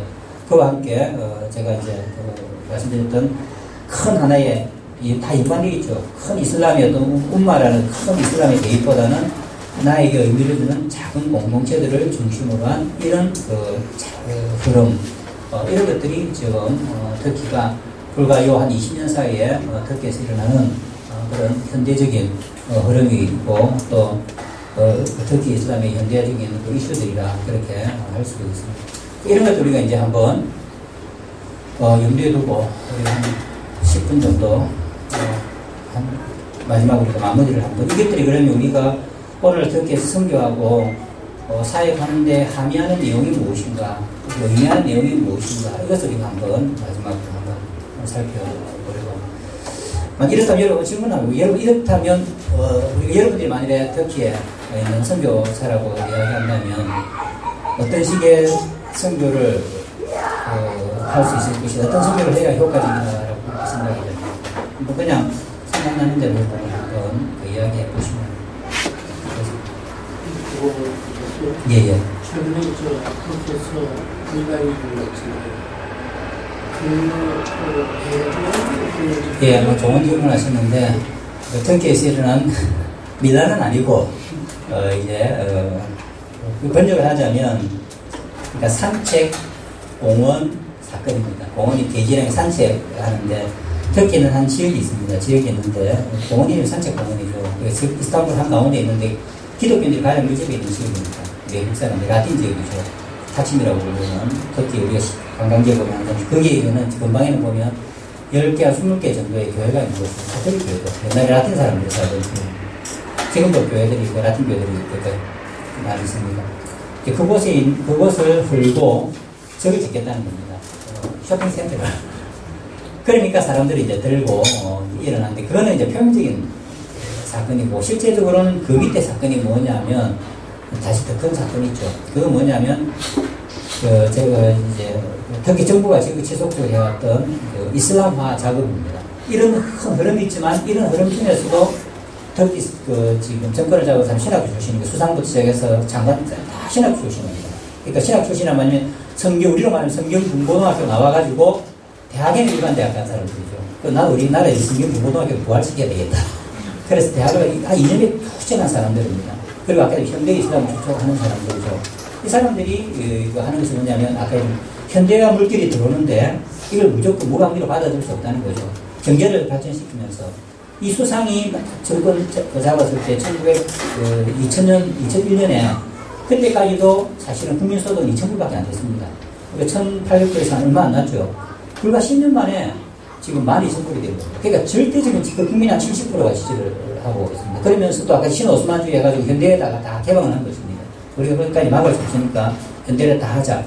그러면서도 동시에 또 뭐냐면 이렇게 해서는 무방비로 나가다가는 석유 물결이 넘으면 우리나라가 사실은 이슬람의 어떤 가치를 지켜낼 수 없다 해서 이슬람을 가치를 지켜내는 작업을 두 가지를 했습니다. 첫 번째가 뭐냐면 교육자들 좀 변경한 것입니다. 그래서 우리가 2년 전에 초등학교 4년, 중학교 4년, 그 다음에 고등학교 4년을 했습니다. 왜냐하면 중학교, 고등학교는 종교가 의무교육이 들어가야 되기 때문에 초등학교는 종교가 의무교육이 아니거든요. 그러니까 원래 초등학교가 5년, 6년이었는데 이것을 줄여서 종교교육의 기간을 늘리겠다는 것입니다. 이거 하는 뭐냐면 종교의 강화를 하는 것입니다. 집에서 부모들이 세속주의자들은 교육을 안 시키니까 학교에서 시키겠다. 이것도 반대가 굉장히 심했지만은 절대 다수를 차지하고 있어서 국회에서 통과됩니다. 두 번째는 또 뭐 있느냐면 술집을 10시 이후로는 술 못 팔게 합니다. 그 술집을 지금 터키 사람은 술 먹어야 되는 거거든요. 터키 사람은 술 먹는 게 굉장히 좋아. 술을 먹으면서도 무슬림들입니다. 그래서 노르웨이는 술 먹으면서 무슨 되냐면 알코올도 하나님께서 만드신 거죠. 그게 실존 능사 하나님께서 만드신 겁니다. 그래서 전통적인 민속 이슬람을 주장했던 신비주의자들 보면 전부 다 술 먹고 술에 약간 취해 있는 이런 모습을 나타냅니다. 라크라고 유명한 술이 있죠. 그런데 이 사람들이 삶의 즐거움인데 술 안 먹는 사람은 한 10%도 안 되는데 90% 이상이 되는 사람은 밤 10시 이후로는 술을 마시지 마라. 한 게 뭐냐면 이제 꼭 이러다가 7시로 내려고 8시로 내려고 그 술을 못 마시게 하는 건 아닌가 하는 이제 그런 데 대한 불만이 꽉 쌓이기 시작했습니다. 세 번째는 뭐냐면 수상이 약속을 했거든요. 굉장히 뛰어난 수상입니다. 저도 2번을 만났는데 이 수상이 뭐라고 약속했는데 내가 3번까지만 나가겠다. 수상 3번만 하겠다. 4년, 내년 9년이면 끝이 납니다. 근데 이 사람이 독보적인 존재거든요. 터키를 재창건했다고 할 수 있을 사람인데, 그만두려고 하니까 아직 나이도 60밖에 안 됐고, 아까우니까 터키의 정치적인, 근본적인 정치 제도를 바꾸려고 한 겁니다. 그게 뭐냐면, 수상제에서 대통령제로 만들려고, 우리나라와 같다. 그러려고 하면 이제 3분의 2 이제 국회를 통과해야 되니까, 그걸 지금 이제 하도로 던져 놓았습니다. 그러니까 국민들이 볼 때, 자유로운 사람, 술 못 가는 사람들 볼 때, 와, 이게 대통령이 되면 독자, 우리 끝장이다. 술 한 번 못 먹고 인생이 무슨 낙이냐. 불만이 딱 있는데, 그 쇼핑센터를 만들고 쇼핑센터 안에 큰 모스크를 짓겠다니까 찬스가 생긴 거죠. 그래가지고 이제 데모가 일어난 것입니다. 그러니까 세속주의자들이 이렇게 데모라고 할 수 있는데, 그런데 그 호응은 사실은 크지 않죠. 그러니까 그게 데모가 일어나니까 현재 수상을 지원하는 사람들이 더 큰 데모를 일으켰습니다. 그래가지고 지금은 이제 또 수상이 안 지켰다 쇼핑센터 하고 이제 넘어가서 지금은 해결된 상태인데, 그래서 이런 터키 내에서 바로 이런 거죠. 무슬림이지만 이제 좀 자유롭게 좀 내버려둬야 되는데 이것을 강화시키려고 하면 항상 일어나는 것이 터키 사람들의 특징입니다. 술도 마시고 자유로운 무슬림이 돼야 되는데 저희들이 자꾸만 좀 이게 근본적인 방향적으로 나아가느냐 해서 일어난 우리가 말하자면 온건한 무슬림들이 일으킨 온건하게 살자고 지금 이제 그런 하나의 흐름이다 그렇게 보시면 됩니다. 지금 이제 거의 다 끝이 났죠. 제가 그 와중에 제가 듣고 있었는데 실제적으로 우리가 밖에서 보는 만큼 뭐 내전이 일어난다는 그런 거 없습니다. 향후 파장도 그렇게 크지 않아요. 아무 파장이 없습니다. 정치를 바꿀 만한 그런 운동력 제가 말씀드렸지만 특히 정치학이 없습니다. 그 사람들이 일어나면 반대파들은 입싹 닫고 있습니다. 절대로 반대파들은 안 하죠. 아까 제가 말한 교실 상황과도 똑같습니다. 그 대목을 주도한 사람들이 15%입니다, 국민의. 아무리 15%가 더 들어도 우리 같은 사람은, 우리나라는 별로 그런 게 없죠, 그죠? 경상도, 전라도 약간 그런 게 있긴 하지만, 그래도 대모하면 같이도 하긴 하는데, 그 사람들은 무조건 15% 가면 나머지 75%는 85%면 눈 딱 닫고 저것들 말대로 절대 안 돼. 저것 들으면 안 된다고 눈도 깜짝 안 하죠. 그러니까 터키는 이제 그런 현상들이. 근데 문제는 뭐냐, 군부가 그걸 이제 틈을 타서 저기처럼 이집트처럼 개입을 하느냐 안 하느냐 이게 이제 문제가 될 수는 있죠. 군부가 제로가 사실은 아직도 여전히 큰 실세입니다. 그래서 군부가 어떻게 행동하느냐 거기에 대한 게 관심이 있는데 뭐 15% 움직여가지고 군부가 움직일 만한 그런 그건 아니죠. 제가 생각할 때 터키는 우리가 뭐 중동의 봄 그렇게 이야기하면 터키는 중동의 봄 같은 게 있을 수가 없습니다. 벌써 1923년부터 지금까지 매년 4년마다 아니면 뭐 급하면 언제든지 내각제니까 선거하자 바로 그 다음 바로 선거합니다. 그래가지고 민주적인 어떤 방식으로 주장했을 줄알고 정권이 변했기 때문에 중동의 봄과 같은 그런 일들은 터키에서는 가능하지 않죠. 다시 우리가 전도하는 데도 영향을 미치죠. 이런 것들이 우리가 전도하는 데도 영향을 미치기 위해서 분명한 사실입니다. 예. 뭐 시간이 얼마 없기 때문에 여러분 질문하고 받으면 또 시간이 없기 때문에 다른 질문 있으면 개인적으로 마치고 해주시고 제가 이제 몇 가지만 그러면 여러분 질문 던져놓고 제가 답변이 됐으면 죄송한데 몇 가지 이제 반영은 몇 가지가 있다고 생각해요. 첫 번째는 뭐냐면 전도기가 굉장히 강력 열린 것입니다. 제가 사역할 때도 전도를 못한 적은 한 번도 없었습니다. 우리가 생각하는 이슬람 나라 전도하기 힘들다 하지만 신분만 분명하면 전도하는 데는 한 번도 없습니다. 밖에 나가서 제가 예수 믿는 사람입니다. 이야기하면 10명이고 20명이 달라듭니다. 내 이슬람으로 대중시키려고. 그러면 논쟁으로 예수님 십자가에 죽었다 하면 안 죽었다고 달라진 사람 20명이 못되죠. 그러면 앉아서 언제든지 전도할 수 있는 것이 이슬람 사회입니다. 단지 신분이 정확해야 되죠. 말도 좀 알아야 되고 존중하는 마음으로. 그러니까 전도하는 데는 저는 한 번도 캠퍼스 사역을 하고 터키에 있으면서 전도하는 데 어려움을 겪어본 적은 없었습니다. 그럼에도 불구하고 이제는 옛날에 내가 이제 전도를 하면 좀 의심은 그다음 기분 나쁜 사람들 많이 있었죠. 지금은 이제 그런 장벽마저도 낮아져가고 있는 것입니다. 그래서 우리가 이제 옛날에는 어떤 말을 하기 힘들었느냐 하면 20년까지만 신앙은 개인의 문제다 이렇게 말하기 힘들었습니다. 우리가 전도할 때 신앙은 개인의 문제다. 그 이슬람의 강력한 통일성을 깨기 위해서는 태어났을 때부터 기독교인이고 태어났을 때부터 무슬림이고 그런 게 뭐냐. 각자가 진리를 열심히 탐구하고 기도하고 그게 진리인지 아닌지 알아보고 결정해야지. 그런 말이 통용이 되지 않았습니다. 그런데 제가 이야기했던 이런 이유 때문에 이 말이 통용되기 시작한 것입니다. 그러면 사람들은 맞다 이야기합니다. 맞다. 일단은 그것이 제일 중요하죠. 그렇다면 왜냐하면 신앙을 바꾸려 의사하겠다는 것입니다. 만일에 자기가 생각하고 경험을 해서 깊이 고민하다 하면 신앙도 바꿀 수 있다. 이런 생각들이 점점 젊은이들을 대상으로 해서 늘어가고 있다. 이것이 첫 번째 중요한 것이라고 할 수 있죠. 이제 두 번째로는 뭐냐면 교회가 이제 인정을 받기 시작한 것이죠. 터키에서 지금도 여전히 어렵긴 하지만 지금 터키에 이제 교회가 공식적으로 인정한 게 45개, 46개 정도 되죠. 제가 사역하던 곳 교회도 이제 내 교회가 연합으로 또 원래 우리 교회만 하나가 나와서 사단법인 보노바 개신교회라는 교회를 만들었었습니다. 그런데 한 교회가 약하니까 네 교회가 연합해서 사단법인 그러니까 터키 개혁교회를 만들어 레폼드 터키 레폼드 처치 얼라이언스를 만들었습니다. 그러니까 네 교회가 함께 이제 법인체를 우리로 말하자면 뭐에 비슷한 것이 이제 된 거예요. 그러면서 이제 그걸 등록을 했는데 등록을 받아줬습니다. 네 교회가 연합을 해서 그러면서 이제 사람들한테 말을 하기를 옛날에는 교회를 이렇게 우리가 모임 장소를 하고 교회 오나라고 사람들이 신고부터 했거든요. 이놈들 와라. 시골에서 교회 지금 막, 모르게, 지하 뭐 이상 비밀활동 시다는 거 하는 것, 신고는 지금 신고해서 아무도 없습니다. 왜냐하면 받아들이죠. 왜냐면 아까 이야기했던 이런 흐름들에 의해서 우리 가운데 교회도 있을 수가 있구나. 그리고 그런 사람들 자기들끼리 모여서 예배 드릴 수도 있겠구나. 그래서 사회적인 압박이 굉장히 많이 줄어들었다. 그렇다고 위험 요소가 다 사라진 건 아닙니다. 두부들은 계속해서 공격을 하지만 적어도 평범한 사람들에게 교회 존재가 자연스럽게 받아들여지고 있다는 것이죠. 그러면서 이제 옛날에는 기독교인 하면 외국 사람은 기독교인에도 이상하게 받아들이지 않는데 터키 사람 기독교인이라고 하면 외국어로 받아들였죠. 왜냐하면 정체성이라는 게 터키 사람은 두 가지는 아니습니까? 터키 말을 사용하고 무슬림이 되어야 터키 사람인데 터키 말을 못해도 무슬림이면 터키 사람이 될 수는 있지만 아무리 터키 말을 잘해도 무슬림이 아니면 터키 사람이 아니라고 생각했는데 이제는 그 인식도 변화가 터키 사람도 기독교인이 될 수 있구나. 이게 굉장히 그러니까 이제 이 세 가지가 합쳐지면 어떤 것입니까? 신앙은 내가 결단해서 해야 되는 문제구나. 그리고 내가 기독교인이 된다 하더라도 외부 행위하는 것도 아니고 내가 터키 사람으로부터 완전히 벗어나는 것도 아니고 터키 가운데 있으면서 여전히 기독교인으로서 있을 수도 있구나 하는 가능성이 열린 것이죠. 그러면서 교회도 갈 수 있구나. 교회도 우리 가운데 있으니까 이런 이제 인식의 변화가 생기게 된 것이 큰 이제 변화라고 할 수 있습니다. 그러면서 두 번째로는 뭐냐면 그와 함께 제가 말씀드렸지만 대정부적인 압력은 없어지게 되거든요. 경찰이 오라 가라. 저는 경찰서에 수없이 넘나들었습니다. 뭐 푹하면 경찰서로 오라. 이게 뭐냐 저거 뭐냐. 들어갈 때마다 이빨 깨물고 나와가지고 오늘 나가라 하면 나가는 날이다. 저는 우리 집에 집이 없었습니다.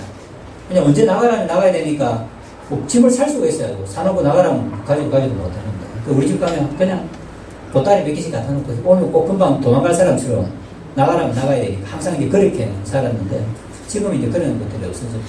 적어도 소환하려고 하면 이틀 전에 왜 그런지 이유를 충분히 설명하고 정중하게 와달라고 축도해달라고 부탁을 하는데 이런 옛날처럼 기습한 이런 것들은 그야말로 옛날 일이 다 되어 있는 거죠. 그러니까 좀 더 안정적으로 이제 교회들이 사용할 수 있다. 이런 것들이 이제 대정부 관계에 있어서는 이런 면이 작아진 것이죠. 전대의 방법 면에서 이제 또 하나가 바로 이런 것들이라고 할 수 있죠. 아까 말씀드렸지만은 경전에 대한 관심이 많이 높아진 겁니다. 그래서 코란도 연구할 뿐만 아니라 성경도 많은 사람들이 연구하기 시작한 것입니다. 그래서 요즘 전다는 방법 중에 하나가 코란과 성경을 비교 연구하는 거죠. 옛날에는 어차피 경전에 대한 관심이 별로 없었으니까 그냥 우리가 믿는 것을 위에 권 있는 사람들 우리한테 믿으라 하면 받아들이는 게 제일 좋은 방법이다. 이렇게 생각을 했지만 이제는 뭡니까? 내가 판단하고 내가 찾아야 된다는 것이죠. 그러면서 쿠란만 읽는 사람도 있지만 쿠란 옆에다가는 쿠란만 읽지 말고 성경도 진리인지 같이 한번 비교해보라 하는 것이 굉장히 효과적인 전도 방법이 된 것이죠. 그래서 이게 이제 우리가 성경을 할 때 저는 쿠란을 그렇게 잘 이용하지 않았습니다. 왜냐하면 별로 사람들이 쿠란 자체를 별로 몰랐고 별로 의미가 없다고 생각했는데 최근에는 쿠란에 대한 관심이 많아지면서 지금은 이제 쿠란과 성경을 같이 읽으면서 유사성이라든지 차이점 이런 것을 통해서 이제 사람들에게 진리를 제시해 줄 수 있는 그 생각하게 하는 이런 전도 방법이 굉장히 활발해 지고 있다. 이것이 또 변화 중에 하나라고 할 수 있습니다. 그럼 또 마지막 하나가 뭐냐면 경험에 그러니까 이런 전도 방법이 아니라면 이런 데 대한 관심이 없는 사람이라면 체험에 대한 강조라고 할 수 있습니다. 그러니까 이전보다는 더 많은 기도에 기도가 필요한 그런 때가 됐다고 볼 수가 있죠. 그래서 교회를 1년 정도 다니면 기대를 가지고 오죠. 교회 오는 사람들은 다양한 뜻을 보지만 어떤 사람들 그렇게 자기의 진리를 찾기 위해서 오는 사람도 있고 어떤 사람들은 교회 가면 뭔가 자기가 찾던 그 신적인 경험, 기독교인이 말하는 성령의 체험, 거듭남의 체험 이런 것들을 기대하고 오는 사람들이 있습니다. 그런데 뭐 1년, 2년 지나도 그런 데 대한 아무런 우리가 성령의 체험이라고 할 수 있죠. 그런 것들에 대한 체험이 전혀 없다면 실망하고 떠나는 사람들이 많이 있습니다. 그러나 이제 그런 것들을 성경에 대한 어떤 기도를 할 때라든지 성경 공부를 할 때라든지 어떤 경우에 강력하게 예배를 드릴 때라든지 그런 것을 한번 성경에 대한 체험을 하게 되어주면 굉장히 신앙이 강해지는 그래서 이제 개인 각자가 옛날에는 아무리로 이것이 진리다 하면 오케이 이슬람의 어떤 상황에 따르면 일단 다 그렇게 받아들였으니까 이슬람 자체도 내가 뭔가를 체험을 해야 되는 것처럼 기독교에 오게 되어지면 교회로 와서 1년, 2년 다니던 사람들도 그런 이제 체험이 필요할 때가 된 것이고 그런 체험을 하게 되어지면 평생 떠나지 않죠. 물론 좋은 면이나 아니라고 할 수 있습니다. 객관적인 진리를 내가 체험했기 때문에 성경이 진리. 그래서 간증할 때 보면 저는 마음이 별로 안 편합니다. 예수를 믿는 사람들이 항상 나와서 간증하면 내가 예수님을 찾았고, 내가라는 말이겠죠. 내가 체험했기 때문에 이 성경이 진리다 이러면, 저는 굉장히, 저는 모든 한 사람이고, 포스트 모던한 사람이 아니니까, 자식, 지가 뭐 경험했기 때문에, 지가 그러면 성경보다 더 지가 앞선다는 말이니까, 성경이 진리인데, 지가 그걸 진리를 발견한 것이지, 성경은. 이렇게 말하고 싶지만 또 참아줘야 되는 거 아닙니까? 그런 식의 언어 화법이, 이제, 터키에서는 통하게 돼. 그러다 보니까 뭐냐면, 아까 얘기 성경의 체험과 함께, 간정이 굉장히 중요합니다. 제가 한번 요즘 얼마 전에 전 세계에서는 그 선교사 후보들을 쭉 받아서 이제 리더십에 있으니까 받을 분과 말 분과 할 때 제일 많이 읽어본 것이 뭐냐면 간정입니다. 성경에 대한 분명한 체험, 100% 확신 없으면 곤란하다. 뭐라고 말할 거고, 니 어떻게 했으면 모르겠던 날 믿었다. 이러면 얘가 안 되는 겁니다. 확신하게 내가 만난 예수에 대해서 확신 있게 간증하는 사람들, 옆 사람들이 굉장한, 간증이 전도에 있어서, 방법에 있어서 중요한 이제 그런 때가 되었다. 그러니까 거짓말을 못하는 거 아닙니까? 간증도. 정말 자기가 주님과의 만난, 행한 어떤 순간, 삶의 변화에 거듭남에 대한 분명한 어떤 체험, 확신, 이런 것들이 있는 사람이라야 훨씬 더 이슬람 선교, 특히 선교를 더 확실하게 할 수 있는 이런 것들이 있습니다. 그 다음에 이제 마지막으로 하나는 교회의 형태죠. 아까 이야기한 마지막 부분에 제마트에 대한 형태도. 원래부터 교회는 이 제마트와 관련되어 있었습니다. 그러니까 왜냐하면 어차피 사회로부터 떨어져 놓은 사람들이니까 어려운 사람들이 모여서 하다 보니까 끈끈한 유대관계는 이제 굉장히 이제 강했는데 이것이 교회의 장점이 될 수 있는 것이죠. 특히 사람들이 추구하는 것이 교회에 있다는 것입니다. 그래서 우리 한국 교회처럼 그냥 뭐 이렇게 모였다가 크트주고 이런 게 하지 말고 그야말로 어떤 참교회죠. 성도들이 모임 가운데 서로의 의미를 주고하고 의미를 부여받고 서로 세우고 하고 우리 아이들이 한국에 와서 하는 그 이야기가 있어요. 큰 아이가 이제 조금 크니까 제가 있는 교회도 협동목사님 교회다 2,000명 모이는 교회니까 저는 자랑스럽게 딸 데려갔습니다. 야, 이어서 예배드리니까 찬송도 크고 우리 숨어서 맨날 뭐 수십 명이 예배드리는 거하고 틀리지 이러니까 아무 말도 안 했습니다. 저는 자랑스럽죠. 얼마나 크고 교회 예배당이 좋고 거짓말 합니까? 근데 이 아이가 한 달 정도 지나고 딱 이야기했습니다. 아빠, 여기는 하나님이 안 계신 것 같아. 왜 안 계신 거 아닌가? 하나님이 제일 멀리 있는 것 같아. 처음으로 그 이야기. 그러면 터키에서는 어땠나요? 터키에서 하나님 우리 가운데 계셨다는 것입니다. 항상 우리 가운데. 그래서 자기는 도저히 한국에서 신앙생활을 할 수가 없다. 하나님이 없는 것 같다. 그 제가 굉장히 고민이 많아요. 이게 의미하는 바가 뭔가. 간단했습니다. 바로 터키에서는 그런 어떤 공동체성을 가지고 있는 사람들이 예배를 드리는 예배들마다 다 울게 되죠. 한 사람을 위해서 기도하면 정말로 모든 사람들이 기도해주고 한 사람의 아픔이 모든 사람의 아픔이었고 그야말로 성령께서 우리 가운데 함께 하시는 것을 체험할 수 있었는데 여기 우리가 익명으로 써가지고 찬양대가 크게 앞에서 인사하고 혼자 외롭게 있다가 외롭게 하나님과 제일 멀리 보이는 그런 생각하고 내가 예배를 드리니까 예배하는 인도하는 저도 굉장히 외롭더라고요. 사람들 많이 앉아있지만 설교한 나도 외롭고 모르는데 그 사람도 제가 알지도 못하고 익명들인데 몇몇 사람밖에 모르는데 그런데 바로 이제 교회가 원래 교회의 모습이 바로 이 제마트 아닙니까? 제가 말했던 그 소수 지금 이슬람에서는 제가 말했는데 모스크는 이것을 절대로 줄 수가 없습니다. 모스크는 익명의 사람들이 어차피 뭐 이맘도 월급 받는 사람이고 자기는 하루 5번 기도 인도하고 금요일에 설교 한번 하고 와달라 하면 누가 병 걸렸으니까 기도 한번 해달라면 해주면 돈 받고 장례식이니까 치료 장례식도 나가면 장례 사람이 있으면 누군지 모르고 그냥 기도해주고 그게 바로 그러니까 사람들은 도시 시골에 있을 때야 공동체 원래 자체가 공동체니까 문제가 없고 도시 온 사람들한테 너무나 그러죠.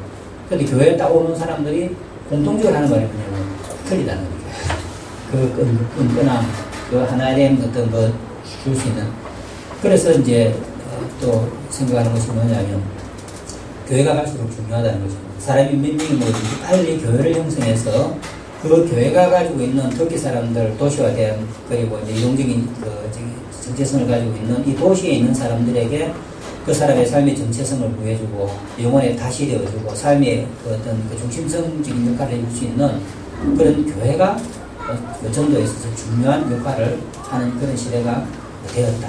이제 그런 생각을 하고 있습니다. 그래서 물론 다른 여러 가지도 많이 있겠지만은 오늘 우리가 강의한 내용을 우리가 토대로 보게 되면 그런 것들이 우리가 전도에 있어서의 긍정적인 면이기도 하고 부정적인 면도 있죠. 바로 똑같이 특혜도 포스모던적인 것이 보이기 때문에 교회 권위라든지 성경에 대한 권위라든지 이런 것들은 똑같은 고민입니다. 젊은 사람들한테. 그것은 뭐 우리가 모든 사람이 함께 극복해야 될 그런 또 숙제 중에 하나라고 할 수 있죠. 고민들이 한국에서는 이제 그런 고민들을 기본적으로 가지고 있는 고민들이고, 그러나 특히의 어떤 경제적인 이런 흐름들이 제가 생각할 때는 분명하게 긍정적인 것으로 작용하고 있다. 이번에 제가 3년 만에 갔는데, 우리 교회 갔는데, 그때 우리 교회 대학과 바로 옆에 있습니다. 제가 대학에서 계속 있었기 때문에 대학이 옆에 있는데, 대학생들이 12명이나 있습니다.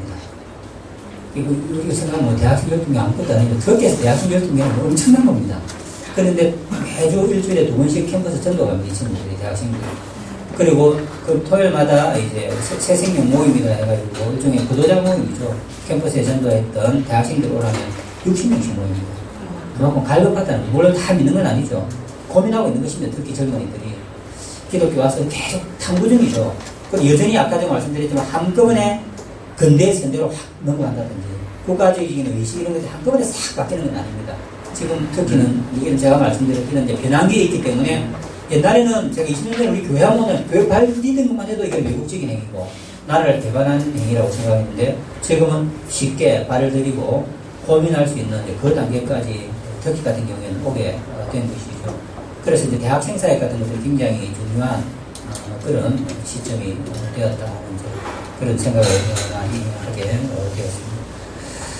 이상으로 뭐 여러분들 기대했던 내용이었는지 또 뭐가 좀 맞았는지는 잘 모르겠지만, 제가 이런 이야기를 했으면 좋겠다고 제가 생각했던 내용들은 여러분한테 말씀을 드립니다. 다른 이슬람 국가들은 잘 모르겠지만 터키, 앞으로 중앙아시아도 10년, 20년 정도 지나면서 현재의 독재자들, 옛날에 그 공산치하에서 KGB에 있던 사람들, 이 사람들이 정권을 이제 이양을 하고 나면 좀 더 민주화가 되어지면 거의 같은 길을 가지 않을까 그런 생각입니다. 왜냐하면 중앙아시아에 있는 모든 터키계 공화국들의 모델이 터키입니다.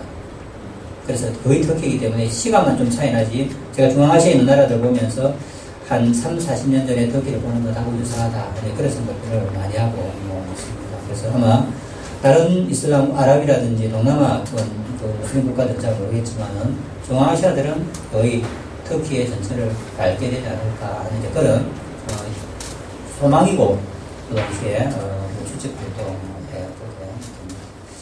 예, 부족한 강의를 잘 들으시면 감사하고, 혹시